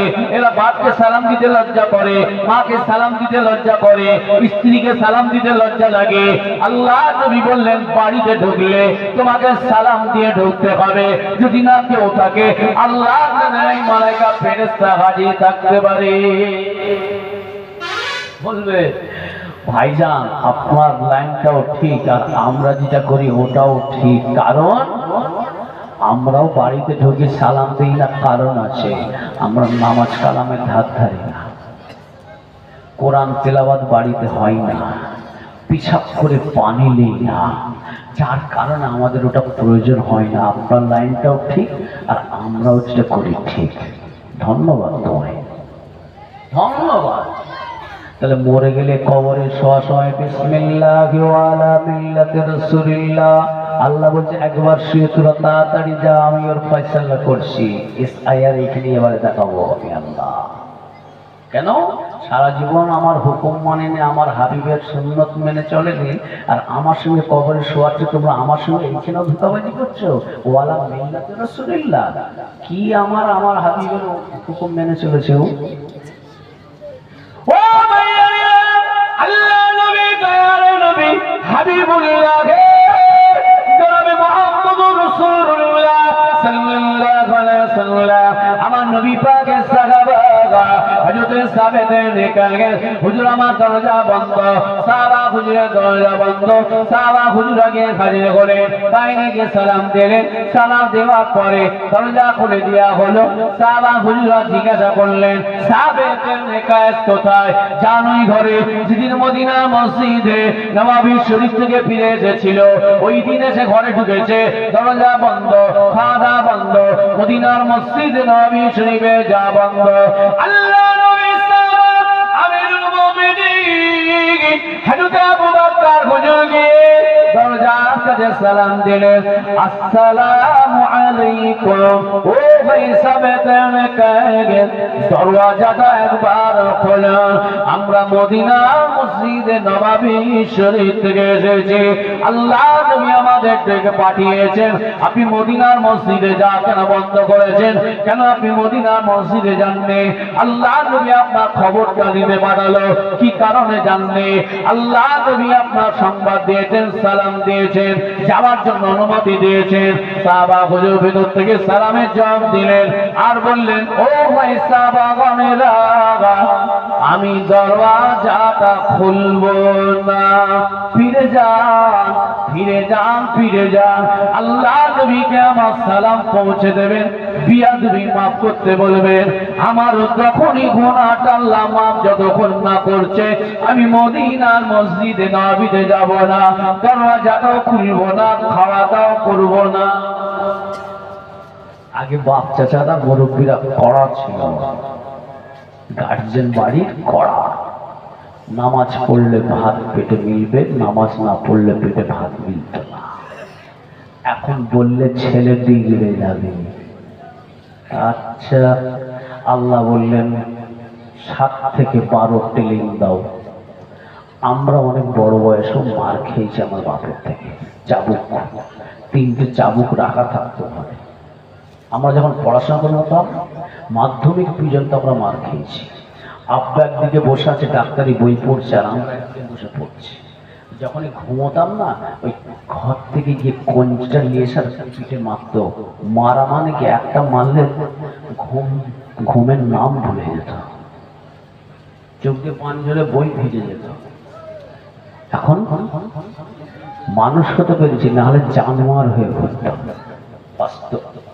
এখন ছেলেদের পড়তে দিচ্ছি স্কুলে মাস্টাররা মানলে এখন আমরা গার্জেন গিয়ে হাজির হয়েছি তবে সবাই না বেশিরভাগ গার্জেন গিয়ে হুমকি দিচ্ছি চোখ লাগাচ্ছি মাস্টারের গায়ে হাত পর্যন্ত সোশ্যাল মিডিয়ায় দেখা যায় না আপনি বলুন তো ভাই মনে ব্যথা নেবে না হ্যাঁ শাসন করারও পদ্ধতি আছে মাস্টারকেও সেটা মাথায় রাখতে হবে এমন মারবেন ছেলে না কোনো আঘাত হয় আপনি করুন এখন সেই ছেলে এবার আমি ছেলের সামনে যদি মাস্টারকে গিয়ে শাসায় সেই ছেলে আমার মানুষ হবে ও যাচ্ছে তো কিছু বললেই আমার বাপকে খবর দেবো বাপের হুমকি দেবে মাস্টাররা পড়বি পড় বাবা না পড়িস না পড়বি আমি আমার হালুয়া রুটি হরি হলো আমার দায়িত্ব আমি বলে যাব আপনি মানলে আপনার আখেরাতে পাবেন আর না পারলে আমার হালুয়া রুটি আমি খেয়ে চলে যাব আমার দায়িত্ব আমি পালন করে চলে যাব আপনি যদি নিতে পারেন আপনার জন্য কামিয়াব দুনিয়াতেও কামিয়াব আখেরাতেও কামিয়াব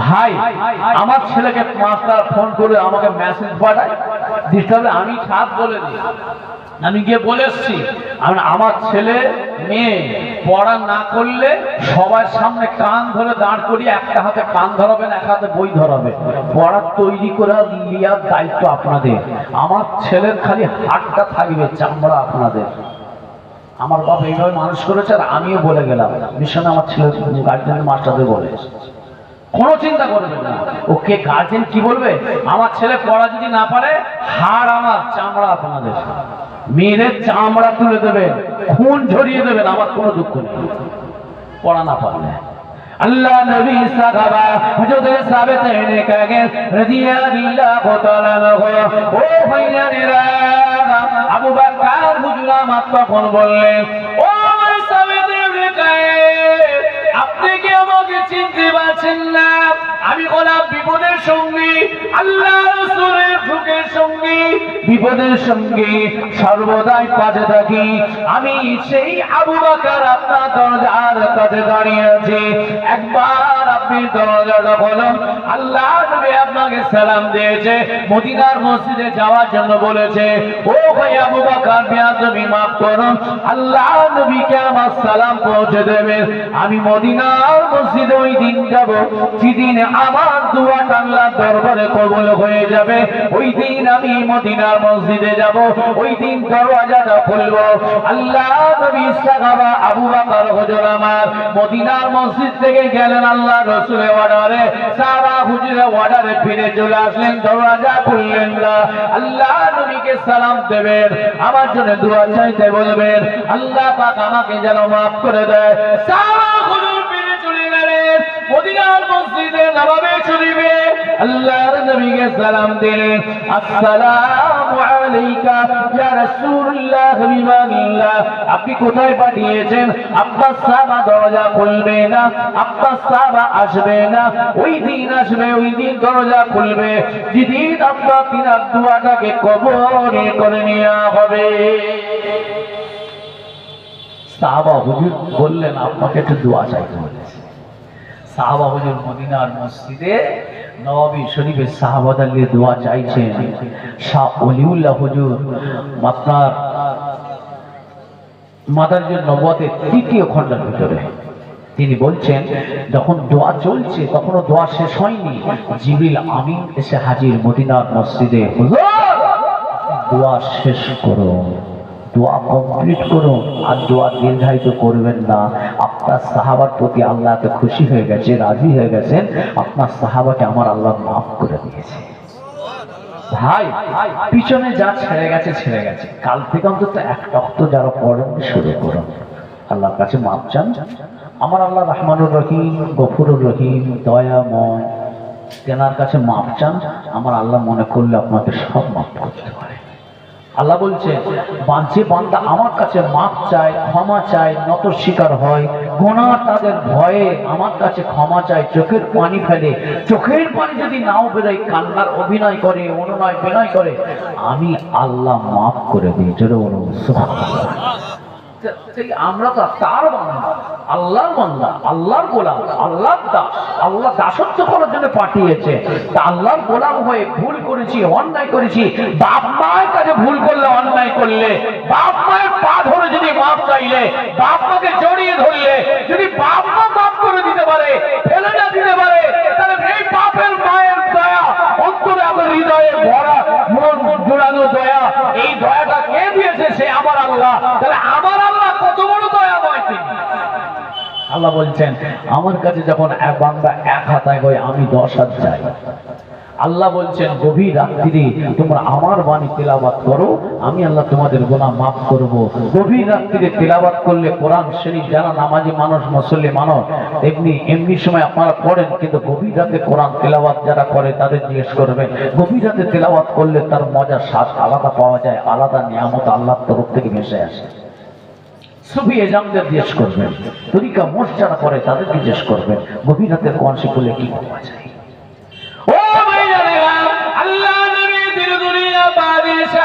হাবিবুল্লাহকে জনাবে মুহাম্মদ রাসূলুল্লাহ সাল্লাল্লাহু আলাইহি ওয়াসাল্লাম হুজুরের সাহাবা মদিনার মসজিদে নববী শরীফে আমার নবী পাক দোয়া শেষ করে দিলেন। আল্লাহ নবী তিনি বললেন, হযরত জিবরাইল সাল্লাম, ইয়া রাসূলুল্লাহ, ইয়া হাবিবাল্লাহ, হুজুর বিয়াদবি মাফ করুন, দোয়া কমপ্লিট করুন। শুধু আপনার সাহাবাকে মাফ নয়, আমার আল্লাহ পাক রব্বুল আলামিন তো খুশি হয়ে গেছেন, দুটো জান্নাত আপনার সাহাবার নসিব হয়ে গিয়েছে। জোরে হবে না? সুবহানাল্লাহ। আর জোরে হবে না? মাঝে মাঝে নাড়া দিতে হবে, না ঘুমে। ও ভাইরা, আল্লাহ নবীকে বললেন, ইয়া রাসূলুল্লাহ, ইয়া হাবিবাল্লাহ, হুজুর আপনি খবরটাকে তো পাঠিয়ে দেন, এই সংবাদটা পাঠিয়ে দেন। সাহাবায়ে কেরাম মনে আবার গেলেন। আল্লাহ নবী সাহাবাদের কাছে গিয়ে সালাম দিয়ে দিলেন, দরজা খুলে দেয়া হলো। আবার দরজা খুলে দেওয়া পরে সাহাবা খুলে গিয়ে হুজুরাত দরজার সামনে পৌঁছে গেল। আসসালামু আলাইকুম, দরজা খুলুন। ও ভাই সাহেব, দেবে গায়েছে রে। আর আর দরজা তুমি বন্ধ রাখতে পারবে না। অর্ডার হয়ে গেছে, পারমিশন হয়ে গেছে, হাউল জারি হয়ে গেছে, হুইপ জারি হয়ে গিয়েছে আল্লাহর মালিকা ফেরেশতা দিয়ে, আর বন্ধ রাখতে পারবেন না। মদিনার মসজিদে খবর এসেছে আল্লাহ পাক আপনাকে মাফ করে দিয়েছে, আল্লাহ আপনার দুটো জান্নাত নসিব করে দিয়েছে। তারপরে হুজুর আমার দরজা খুললেন, সাহাবা হুজুরদের বসালেন, মেহমানদারি করিবেন গরিবানা করালেন, আবার একসঙ্গে দিয়ে মদিনার মসজিদে নববীতে রওনা দিলে। এর ভিতরে কি এত বড় এত কিছু যা কিছু বললাম, একটাই কারণ, সামান্য একটুখানি কথা, খৌফ এলাহি, আল্লাহর ভয়। কোরআনে আয়াতটা দেখেছেন, কিন্তু ওনার জন্য নয়, ওনার মনে, উনি কিন্তু কালা মানুষ, জন্মগত কালা মানুষ, দেখবেন জোরে জোরে কথা বলে, চিল্লে চিল্লে কালা মানুষ এলাকায় থাকলে দেখবেন চেঁচিয়ে চেঁচিয়ে কথা বলে, ওটা জন্মগত ওনার অভ্যাস, স্বাভাবিকই কথা ওনার কাছে। আল্লাহ নবীর কাছে খবর এলো উনি মায়ের পেট থেকে ভূমিষ্ঠ হয়েছে কালা মানুষ, ওইটা ওনার কাছে স্বাভাবিক কথা। কিন্তু আয়াতটা দেখার পর ওনার ভিতরে যে ভয়, খৌফে এলাহি এসেছে, এই কারণে আমার আল্লাহ এত খুশি হয়ে গেছেন, ওনাকে দুটো জান্নাত আল্লাহ নসিব করে দিয়েছে। তাহলে এই জায়গাটা তাহলে আমাদের কত ভয় করা দরকার? আমাদের ভয় আছে? আমাদের ভয় নেই, আমাদের ভয় উঠে গেছে। মনে করে দুয়ার মাহফিল হলে এলাকায় চল খেয়ে খেয়ে একটু হই হাই করে চলে এসি, কুঁজবে, কবরে ঢুকলে কুঁজবে। আমরা ছোটবেলা আমাদের ফুলপরশিপ এলাকায় জলসাই, চারশিরা, বড় মহাশয় হোসেন বুখারি হুজুর, বড় হাফেজ স্যার, খনকার স্যার, হেদায়তুল্লাহ, রামপাড়া হুজুর, খেজিলে ফোটা, আবু ইউসুফ হুজুর, নামাবতি হুজুর, মুন্সিজি হুজুর, সব দরবারে আমরা আব্বা আমার বাপের চাচাদের সঙ্গে যেতাম। ইশারে নামাজ পড়ে বলতো উজু না থাকলে উজু করে নাও, কাপড় যদি পাক না থাকে কাপড় চেঞ্জ করে নাও, নিয়ে চলো, দোয়া এমনি পাওয়া যায়। এত সোজা? ওই রুটের মানুষ শুয়ে আছে। আপনার আমার সুবেসা হুজুর, যে মানুষটা যার হাতে হাত দিয়েছিল, যে মানুষটা কাঁধের উপরে লুঙ্গি পর্যন্ত আপনার নিচেই যেত না, বিছানায় শুয়ে আছেন মুক্তি আজাদ মির্জা হুজুর পীর কেবলা আলাইহি, নতুন নতুন লুঙ্গি আল্লামা পীর মরহুম সাইফুদ্দিন হুজুর পীর কেবলা রাহমাতুল্লাহ আলাইহির মুখে জবানে পাশে সামনে বসে শোনা, কোচি তোমার জানাজার হুজুর কেবলাকে দেখছি নতুন নতুন লুঙ্গি এরকম আধ হাত করে কেটে বাদ দিচ্ছেন ডেটে। আমি প্রশ্ন করলাম দেওয়ান নানাকে, কেন হুজুর এই নতুন নতুন লুঙ্গিগুলো কেটে বাদ দিচ্ছেন, খাম করছেন? বলছে তোমরা বুঝবে না, আমি মরে গেলে আমার কবরে জব তোমরা দেবে, আমার গাঁটের নিচে যদি লুঙ্গি চলে যায়, কাপড় চলে যায়, এর জব আবু জাফরকে দিতে হবে। সেই তিনার হাতে হাত দেওয়ার সুবিচার ছেলে খেলা নয়। ওমর ফারুক হুজুরের জীবনীর সঙ্গে মিলালে, মেজলা হুজুর কেবলার জীবনের সঙ্গে মিলালে একদম কাঁটায় কাঁটা। ওমর ফারুক হুজুরের নাই ছিলেন হযরত মেজলা হুজুর পীর কেবলা। জি, যার মদিনা শরীফের জমিন থেকে এসে রাসূল পাক সাল্লাল্লাহু আলাইহি ওয়াসাল্লাম খুশবু আতর দিয়ে যেতেন। জোরে বলুন, একটু জোরে হবে না? যারা সুফিতত্ত্ব মানুষ, জাকিরিন মানুষ, যারা তাকওয়াপন্থী মানুষ, মুরাকাবা মুশাহিদা কান্নালা মানুষ, নিয়ামত পাওয়া প্রাপ্ত মানুষ, রাত্রিরে যখন বসে বসে মুসাল্লায় মাথা হ্যাপ করে বসে থাকেন, আমরা বলি কি চাচাজি ঘুমোচ্ছে, চাচাজি ঘুমোচ্ছে রে, ঘুমে টলছে, আই দেখ আব্বা ঘুমে টলছে। অহংকার করিনি ভাইজান, মনে রাগ করবো না, অন্য কিছু সেন্টিমেন্ট নেবেন না, বোঝানোর জন্য বলছি, অহংকার করে বলিনি।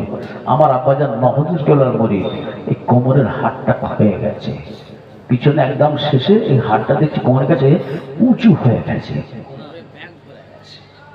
কোমরে হাড় ক্ষয়ে গেছে, দাঁড়াতে আর পারছে না, ওই বসে বসে নামাজ খাওয়া দাওয়া সব ঘর আর পারে না। বয়স 91 বছর, দাদা হুজুরকে আব্বা দিতে গেছে। তো ভাইজান দেখছি এই জায়গাটা ব্যথা, হাড় উঁচু, কারণ আমরা ছোট থেকে দেখেছি, আমাদের জ্ঞান হওয়া থেকে, ঠিক ইশারে মসজিদে যখন আজান হতো মুসাল্লায় দাঁড়াতো আর ভাত খেত রাত 2:30-2টার সময়, তসবিহ পড়ে জিকির করে ওজিফা করে 500 দানা তসবিহ আছে নহমুদ কেলা দিয়া, 500 দানা তসবিহ পড়ে মোনাজাত করে একরে একদম কমপ্লিট করে ভাত খেতেন রাত 2:30টায়। আবার উঠতো, ফজরে আজান হচ্ছে উঠে এখন ভাবছি ওই কোমরের হাড় ব্যাগ ধর কারণ হাড়ও ব্যাংক ধরে গেছে, হাড় এরম করে তুলে কথা বলতে হয়। হাড়ও ব্যাংক হয়ে গেছে। ওই হ্যাঁটে বসে থাকতো, বসে বসে ওজিফা করতেন। ও ভাইজানেরা, ওই লেউটের মানুষ ছিলেন হযরত সুবিসা রাহমাতুল্লাহ আলাইহি। ইনারা মরে জিন্দা, ইনারা মরে জীবিত।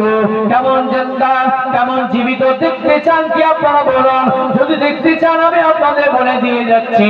আপনারা নামাজ আদায় করুন, পাঁচ ওয়াক্ত নামাজ পড়ুন, হালাল হারাম একটু বেঁচে চলুন, তরিকা আমল করুন, 100 বার দরুদ পড়ুন। মাঝে মাঝে জুম্মার রাত্রে হুজুরের মাজারে যাবেন। নামাজ না পড়ে গেলে হবে না, নামাজ পড়তে হবে, নামাজ শুরু করতে হবে, 100 বার দরুদ পড়তে হবে। তারপর আপনারা মাঝে মাঝে গভীর রাত্রে যাবেন জিয়ারত করতে, জুম্মার রাত্রে ঈশার নামাজ পড়ে গিয়ে জিয়ারত করবেন। আল্লাহর ওলিরা মরে না কখনো, আল্লাহর ওলিরা কোনো মরে জিন্দা, আল্লাহর ওলিরা কোনো মরে মৃত নয়, মরে জিন্দা। আমার আল্লাহ বলে ওয়ালা তাকুলু লিমান ইউক্তালু ফি সাবিলিল্লাহি আমওয়াত বাল আহইয়া ওয়ালাকিন লা তাশউরুন। যারা ফি সাবিলিল্লাহ আল্লাহর রাস্তায় জিহাদ করে মরে যায় বান্দারে, তাদেরকে তোরা মরে মরদা বলে মনে করিস না, মরে জিন্দা মরে জীবিত কেমন তোরা জানিস না। প্রমাণ একটা দিতে হবে, সেন্টিমেন্ট নেবেন না। আগে বলছি দাম বাড়াতে আসি না, প্রতিবাদ করেছিলাম, হক কথা বলেছিলাম। আজকে আমার মা বোনেদেরকে সাথে করে নিয়ে আজমির শরীফ যাচ্ছে, নিজামুদ্দিন আউলিয়া হুজুরের দরবার যাচ্ছে, বাকিবিল্লাহ হুজুরের দরবার যাচ্ছে।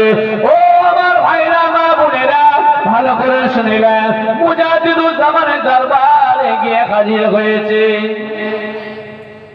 পুরা শরীফ ঘুরে যাই না যাই না, পীরের দোয়া দিয়ে যায়। আমার বলার উদ্দেশ্য অন্য কিছু নয়, আমার বলার উদ্দেশ্য হলো পীরের হুকুম মেনে চলা, দোয়া পাওয়া এত সোজা নয়। মেজলা আপনার দাদা হুজুর দরবারে গেছে, রাত 1:30 বাজে, দেখছি দিয়ালে মায়েরা দেবী এরকম করছে। এবার আপনারা বলেন ভাই, চলবে ওটা? আপনাদের ইমানটাই তো নষ্ট হয়ে যাবে তাদের। এইটার বিরুদ্ধেই তো দাদা হুজুরকে আল্লাহ পাঠিয়েছিলেন, পরিষ্কার করার জন্য, শরীয়তের খেলাফ কাজ থেকে সরিয়ে মানুষকে আলোয় টেনে নিয়ে আসার জন্য দাদা হুজুরকে আল্লাহ পাঠিয়েছেন। আর আমরা যদি সেই তিনার দরবারে গিয়ে যদি এই অন্ধকার কাজ করি, তাহলে বদদোয়া অনিবার্য। আমি তখন আমার মাথাটা গেল গরম হয়ে, আমি তখন জিয়াদ করতে ঢুকছি আর দেখছি আমরা, আপনার কোথা থেকে এসেছেন, আপনাদের কারা, আর বেটা ছেলে কারা, সব পাঠিয়ে দেবেন, কোথা বাড়ি আপনার? দেখ নাম বলছি না, বললো এই দাদা হুজুর বসিরহাট হুজুরকে আমাদের এই শিক্ষা দিল, এরকম কাজ করার, এরকম করার, এই অন্যায় গুণকে দূর করার জন্য আল্লাহ তিনাদের পাঠিয়েছিলেন। সুফিসা হুজুরকে আমার আল্লাহ পাঠিয়েছেন এই জায়গায় আলো জ্বালাবার জন্য, শরীয়তের নূর তৈরি করার জন্য। আমার নবী পাকের তিনাদের ওসিলায় আমার নবী পাককে সহজে বাড়িতে নিয়ে আসার রূপ তৈরি করার জন্য, এই জন্য এই নিয়ামত আল্লাহ পাঠিয়েছেন। ব্যাস আমার সঙ্গে খুব তর্ক হলো, হওয়ার পরে সেই রাত্রিরে দেখছি আমার ডান দিকে বসিরহাট হুজুর একদিকে বসে আছেন, দাদা হুজুর একদিকে বসে আছেন, আর খাজা মঈনুদ্দিন চিশতি আজমিরি হুজুর আমার মাথার গোড়ায় বসে আছে। যেটা বলো, তাহলে প্রতিবাদ করে আমার ফল ভালো হয়েছে না খারাপ হয়েছে? ও কে চড়লো ফাটলো আমার বয়ে গেল, আমি তো হক কথা বলেছি, আমি নিয়ামত পেয়ে গেছি। ও ভাইরা, রাস্তায় যদি আমরা ঠিক চলি, আল্লাহর ওলিরা আপনার ঘরে যে হাজির হয়ে যাবেন, আপনাকে দেখা দিয়ে যাবেন। আপনি তরিকা আমল করলে কাদেরিয়া সবক যারা করে জিজ্ঞাসা করবেন, বাগদাদের জামিন থেকে পীরানের পিতা তগীর গৌসুল আজম হুজুর এসে দেখা দিয়ে যায়। চিশতিয়া তরিকা আমল করলে খাজা মঈনুদ্দিন আজমিরি হুজুর বাড়িতে এসে হাজির হয়ে যায়। বাউদ্দিন নকশবন্দি হুজুরের রুট আমল করলে, তরিকা আমল করলে তিনি এসে বাড়িতে হাজির হয়ে যায়। নিজামুদ্দিন আউলিয়া হুজুরের তরিকা আমল করলে নিজামুদ্দিন আউলিয়া হুজুর হাজির হয়ে যায়। মুজাদ্দিদুল জামান হযরত দাদা হুজুর পীর কিবলা দরবারে যেতে যেতে পারছেন না, যাওয়া হচ্ছে না, কয়েক বছর হলো পাচ্ছি না, সংসারে জড়িয়ে গিয়েছি, কাজ কাম ব্যবসা বাণিজ্য নিয়ে জড়িয়ে গিয়েছি। ও ভাইজানেরা, পরীক্ষা আমল যদি আমি করি, বসে বসে সবল সানি যদি ঈশানে নামাজ বাঁধে 100 বার দরুদ শরীফ পড়ে সবল সানি করবেন, আল্লাহর ওলিরা আপনার বাড়িতে এসে হাজির দিয়ে যাবে। এই হলো সিলসিলা। ও শুকনো ফাঁকাই হয়ে করলে হবে। পুরপুরে সেরে গেলাম, মনে ব্যথা লাগবে না, বোঝাবার জন্য, ভালোর জন্য বলছি। দাদা হুজুর কি জিনিস, ওই আমি কারামত বলে গেলাম, আপনি সুবহানাল্লাহ বললেন, ব্যাস না। দাদা হুজুরকে চিনতে গেলে ওই রুটগুলো ধরে একটু আমল হালকা হালকা করলে দাদা হুজুরকে আল্লাহ কি পাওয়ার দিয়েছে আপনি তখন বুঝতে পারবেন। কোথায় জঙ্গল থেকে বলছে ফুরফুরা শরীফে তুমি যাবে, তোমার পীর এখন কোথায় আছে বলতে পারবে? বলছে তুমি যেদিন ফুরফুরা শরীফে পৌঁছাবে তোমার পীর সেদিন কলিকাতায় আপনার টিকাটুলি মসজিদের উপরে বসে থাকবে। এই পাওয়ার কে দিয়েছে? আল্লাহ দিয়েছে। কার ওসিলায়? পীরের ওসিলায়। তার পীর কে? মুজাদ্দিদুল জামান, যেটা বলুন দাদা হুজুর কেবলা। আর আপনার আমার শফি সাহেব হুজুরের সেই পীরকে দাদা হুজুর কেবলা, যেটা বলুন দশিব আল্লাহুম্মা সাল্লি আলা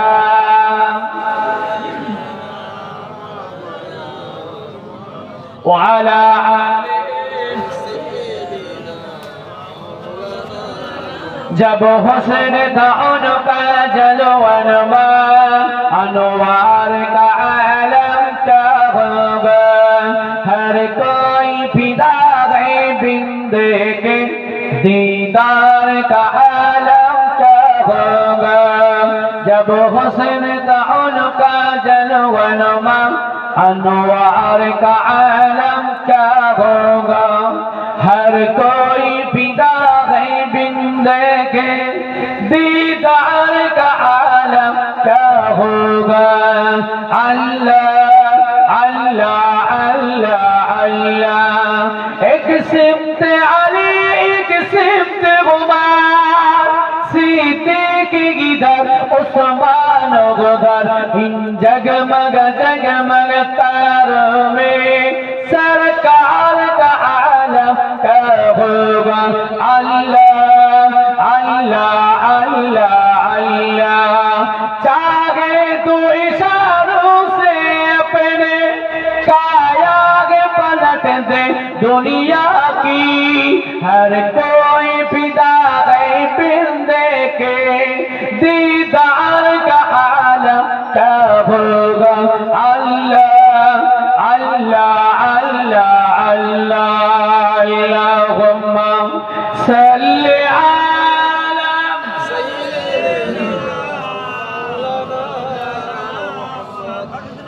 व अला आले सय्यिदिना। আসেন, যে কথা বলছিলাম আল্লাহর মাহবুব বান্দাদের আপনারা অনেকে হয়তো মনে করবে দু খালি হুজুর আর দাদা হুজুর ছাড়া ওদের মুখে আর অন্য কোনো কথা নেই। আসেন, আমি পরে বলছি, একটু কাজ দিলাম চেনাবার জন্য, বুঝাবার জন্য। আসেন, তাহলে বাগদাদের জমিনে যিনি রয়েছেন আমরা সবাই জানি, পিরানে পীর দস্তগীর গৌসুল আজম বড় পীর সাহেবুল্লাহ আলাইহি। এছাড়াও বাগদাদের জমিনে শত শত বহু আল্লাহর ওলিরা আছেন, তার ভিতরে একজন সুফি হুজুরের দরবারে আমরা হাজির হয়েছি। সেই সুফি এজামেদের তাদের তরিকা, তাদের চলার পথ, তাদের কর্ম কেমন ছিল একটু আমি তুলে ধরি। তাহলে নাম শুনেছেন হযরত মারুফ কারখি রাহমাতুল্লাহ আলাইহি, যার জন্ম বাগদাদের জমিনে কারকের জমিনে শুয়ে আছে। হযরত মারুফ রাহমাতুল্লাহ আলাইহি নাম, কারকের জমিনে শুয়ে আছেন, তার নাম শুনে জুড়ে দেওয়া হলো কারখি। হযরত মারুফ কারখি রাহমাতুল্লাহ আলাইহি সুফি, কুতুব, আবদাল মানুষ ছিলেন। সুফি এজামদের ভিতরে সুফির তত্ত্ব সর্দার ছিল। জোরে বলো, আর জোরে বলা কেন না? সে সুফি এজামদের উস্তাদ হযরত মারুফ কারখি রাহমাতুল্লাহ আলাইহি। আল্লাহ পাক তাকে এত বড় দরজার মানুষ করেছিলেন। ওনার ব্যবসা ছিল কাপড়ের। কাপড়ের ব্যবসা, আমরা অনেকে ব্যবসা বাণিজ্য করি, কাপড়ের ব্যবসা কিন্তু আল্লাহ আলাদা বরকত দিয়েছেন। আল্লাহর ওলিরা, ইমামরা, নবী পাক, সাহাবা ইকরামরা করেছেন। কাপড়ের ওই জন্য ব্যবসায় আল্লাহ বরকত বেশি দেয়। তবে চিটিংবাজি করলে হবে না। যে কোনো ব্যবসাতে দেখা যাচ্ছে আমি ওজনে কম দিচ্ছি, তাহলে ব্যবসা ঘাটতি আসবে। আমি ওজনে 1 নম্বর মালের পয়সা দিচ্ছি, 2 নম্বর মাল দিচ্ছি, ঘাটতি আসবে ব্যবসায়। আপনি বুঝতে পারবেন না কোথা থেকে পানি বলে চলে যাবে। কেন? ঠকালে আপনাকে আমাকেও ঠকতে হবে। এটা মুরব্বীদের একটা কথা পরিচালনা আছে, ঠকালে ঠকতে হবে, পাপ করলে ভুগতে হবে, দেনা করলে শুধতে হবে। দেখেন না, মরে গেলে জামাতি মুসল্লি যারা আছেন সবাই একটু খেয়াল করবেন 2-1টা কথা। দুনিয়ায় অনেক কিছু হয়, বাঁচতে গেলে দুনিয়ায় যদি কারো মনে দুঃখ কষ্ট দিয়ে থাকেন আল্লাহ রাস্তে মাফ করে দেবেন, সবাই বললে আলহামদুলিল্লাহ। কিন্তু যার হক নাস মেরে নিয়ে চলে যাচ্ছে সে আলহামদুলিল্লাহ বলে মাফ হবে তো?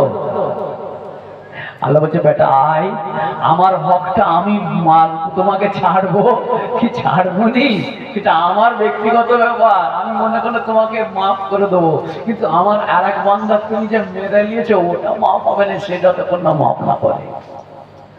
দেনা যদি কারো কাছে থাকে প্রমাণ সহকারে বলবেন। আবার এই নিয়ে আবার অনেকে ভজঘট করে, দেনা যার কাছে আছে সে বলবে, আবার প্রমাণ কিসে? ও প্রমাণ না দিলে তো সারা এলাকার লোক এসে বারবার এসে সেই টাকা যে সন্তানদের কাছে পাগল করে ফেলবে, ভিটে মাটি চাটি হয়ে যাবে। বলে আমি তোমার বাবার কাছে 10,000 টাকা পেতাম, আবার তারপরে বলে আমি তোমার বাবার কাছে 20,000 টাকা পেতাম।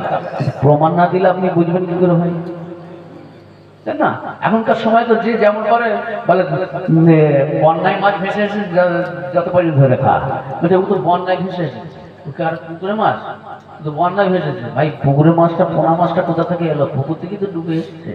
এই জন্য তাকুয়াপন্থী যারা হবে তাদের জন্য এই বাজারে ওই বন্যার মাছ কিনে খাওয়া চলবে না। বন্যার মাছ যদি হয় জাল ফেলে ধরেছে, ওই মাছ তাকুয়াপন্থী জাকিরিন মানুষদের চলবে না, হারাম।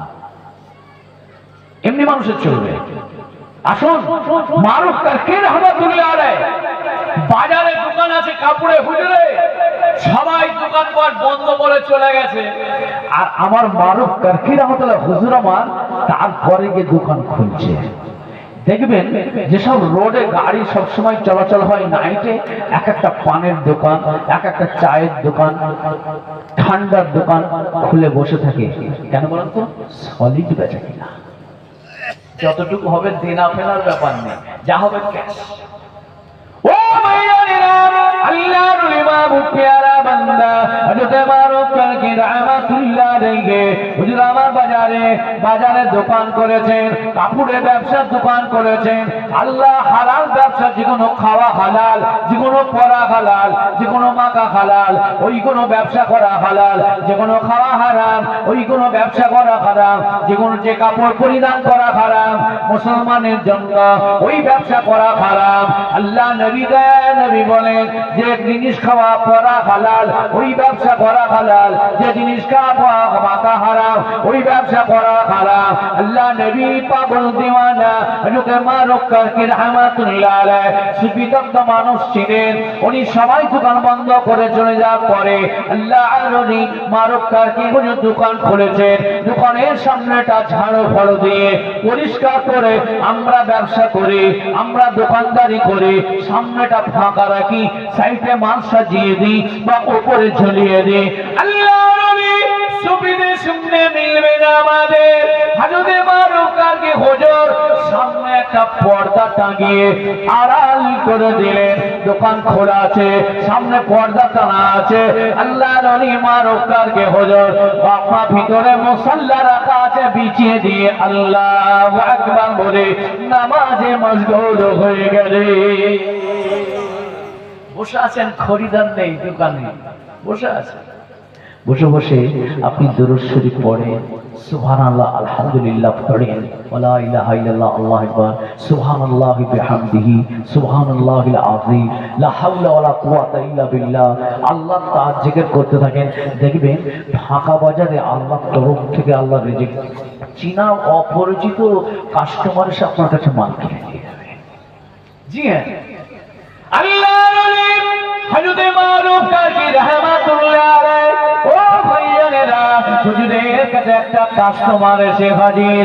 দেখলেন হুজুরের দোকানটা খোলা রয়েছে, সামনে পর্দা টাঙানো। মারুফ কারকি হুজুরের দোকানে খরিদারটা এসে দেখলেন হুজুরের দোকানের সামনে পর্দা আড়াল করা। আবার কেমন দোকানদার রে বাবা, সামনে দোকান খোলা রয়েছে আবার সামনে আড়াল করে দিয়েছে। খরিদার মাল কি আছে না আছে কি করে দেখবে?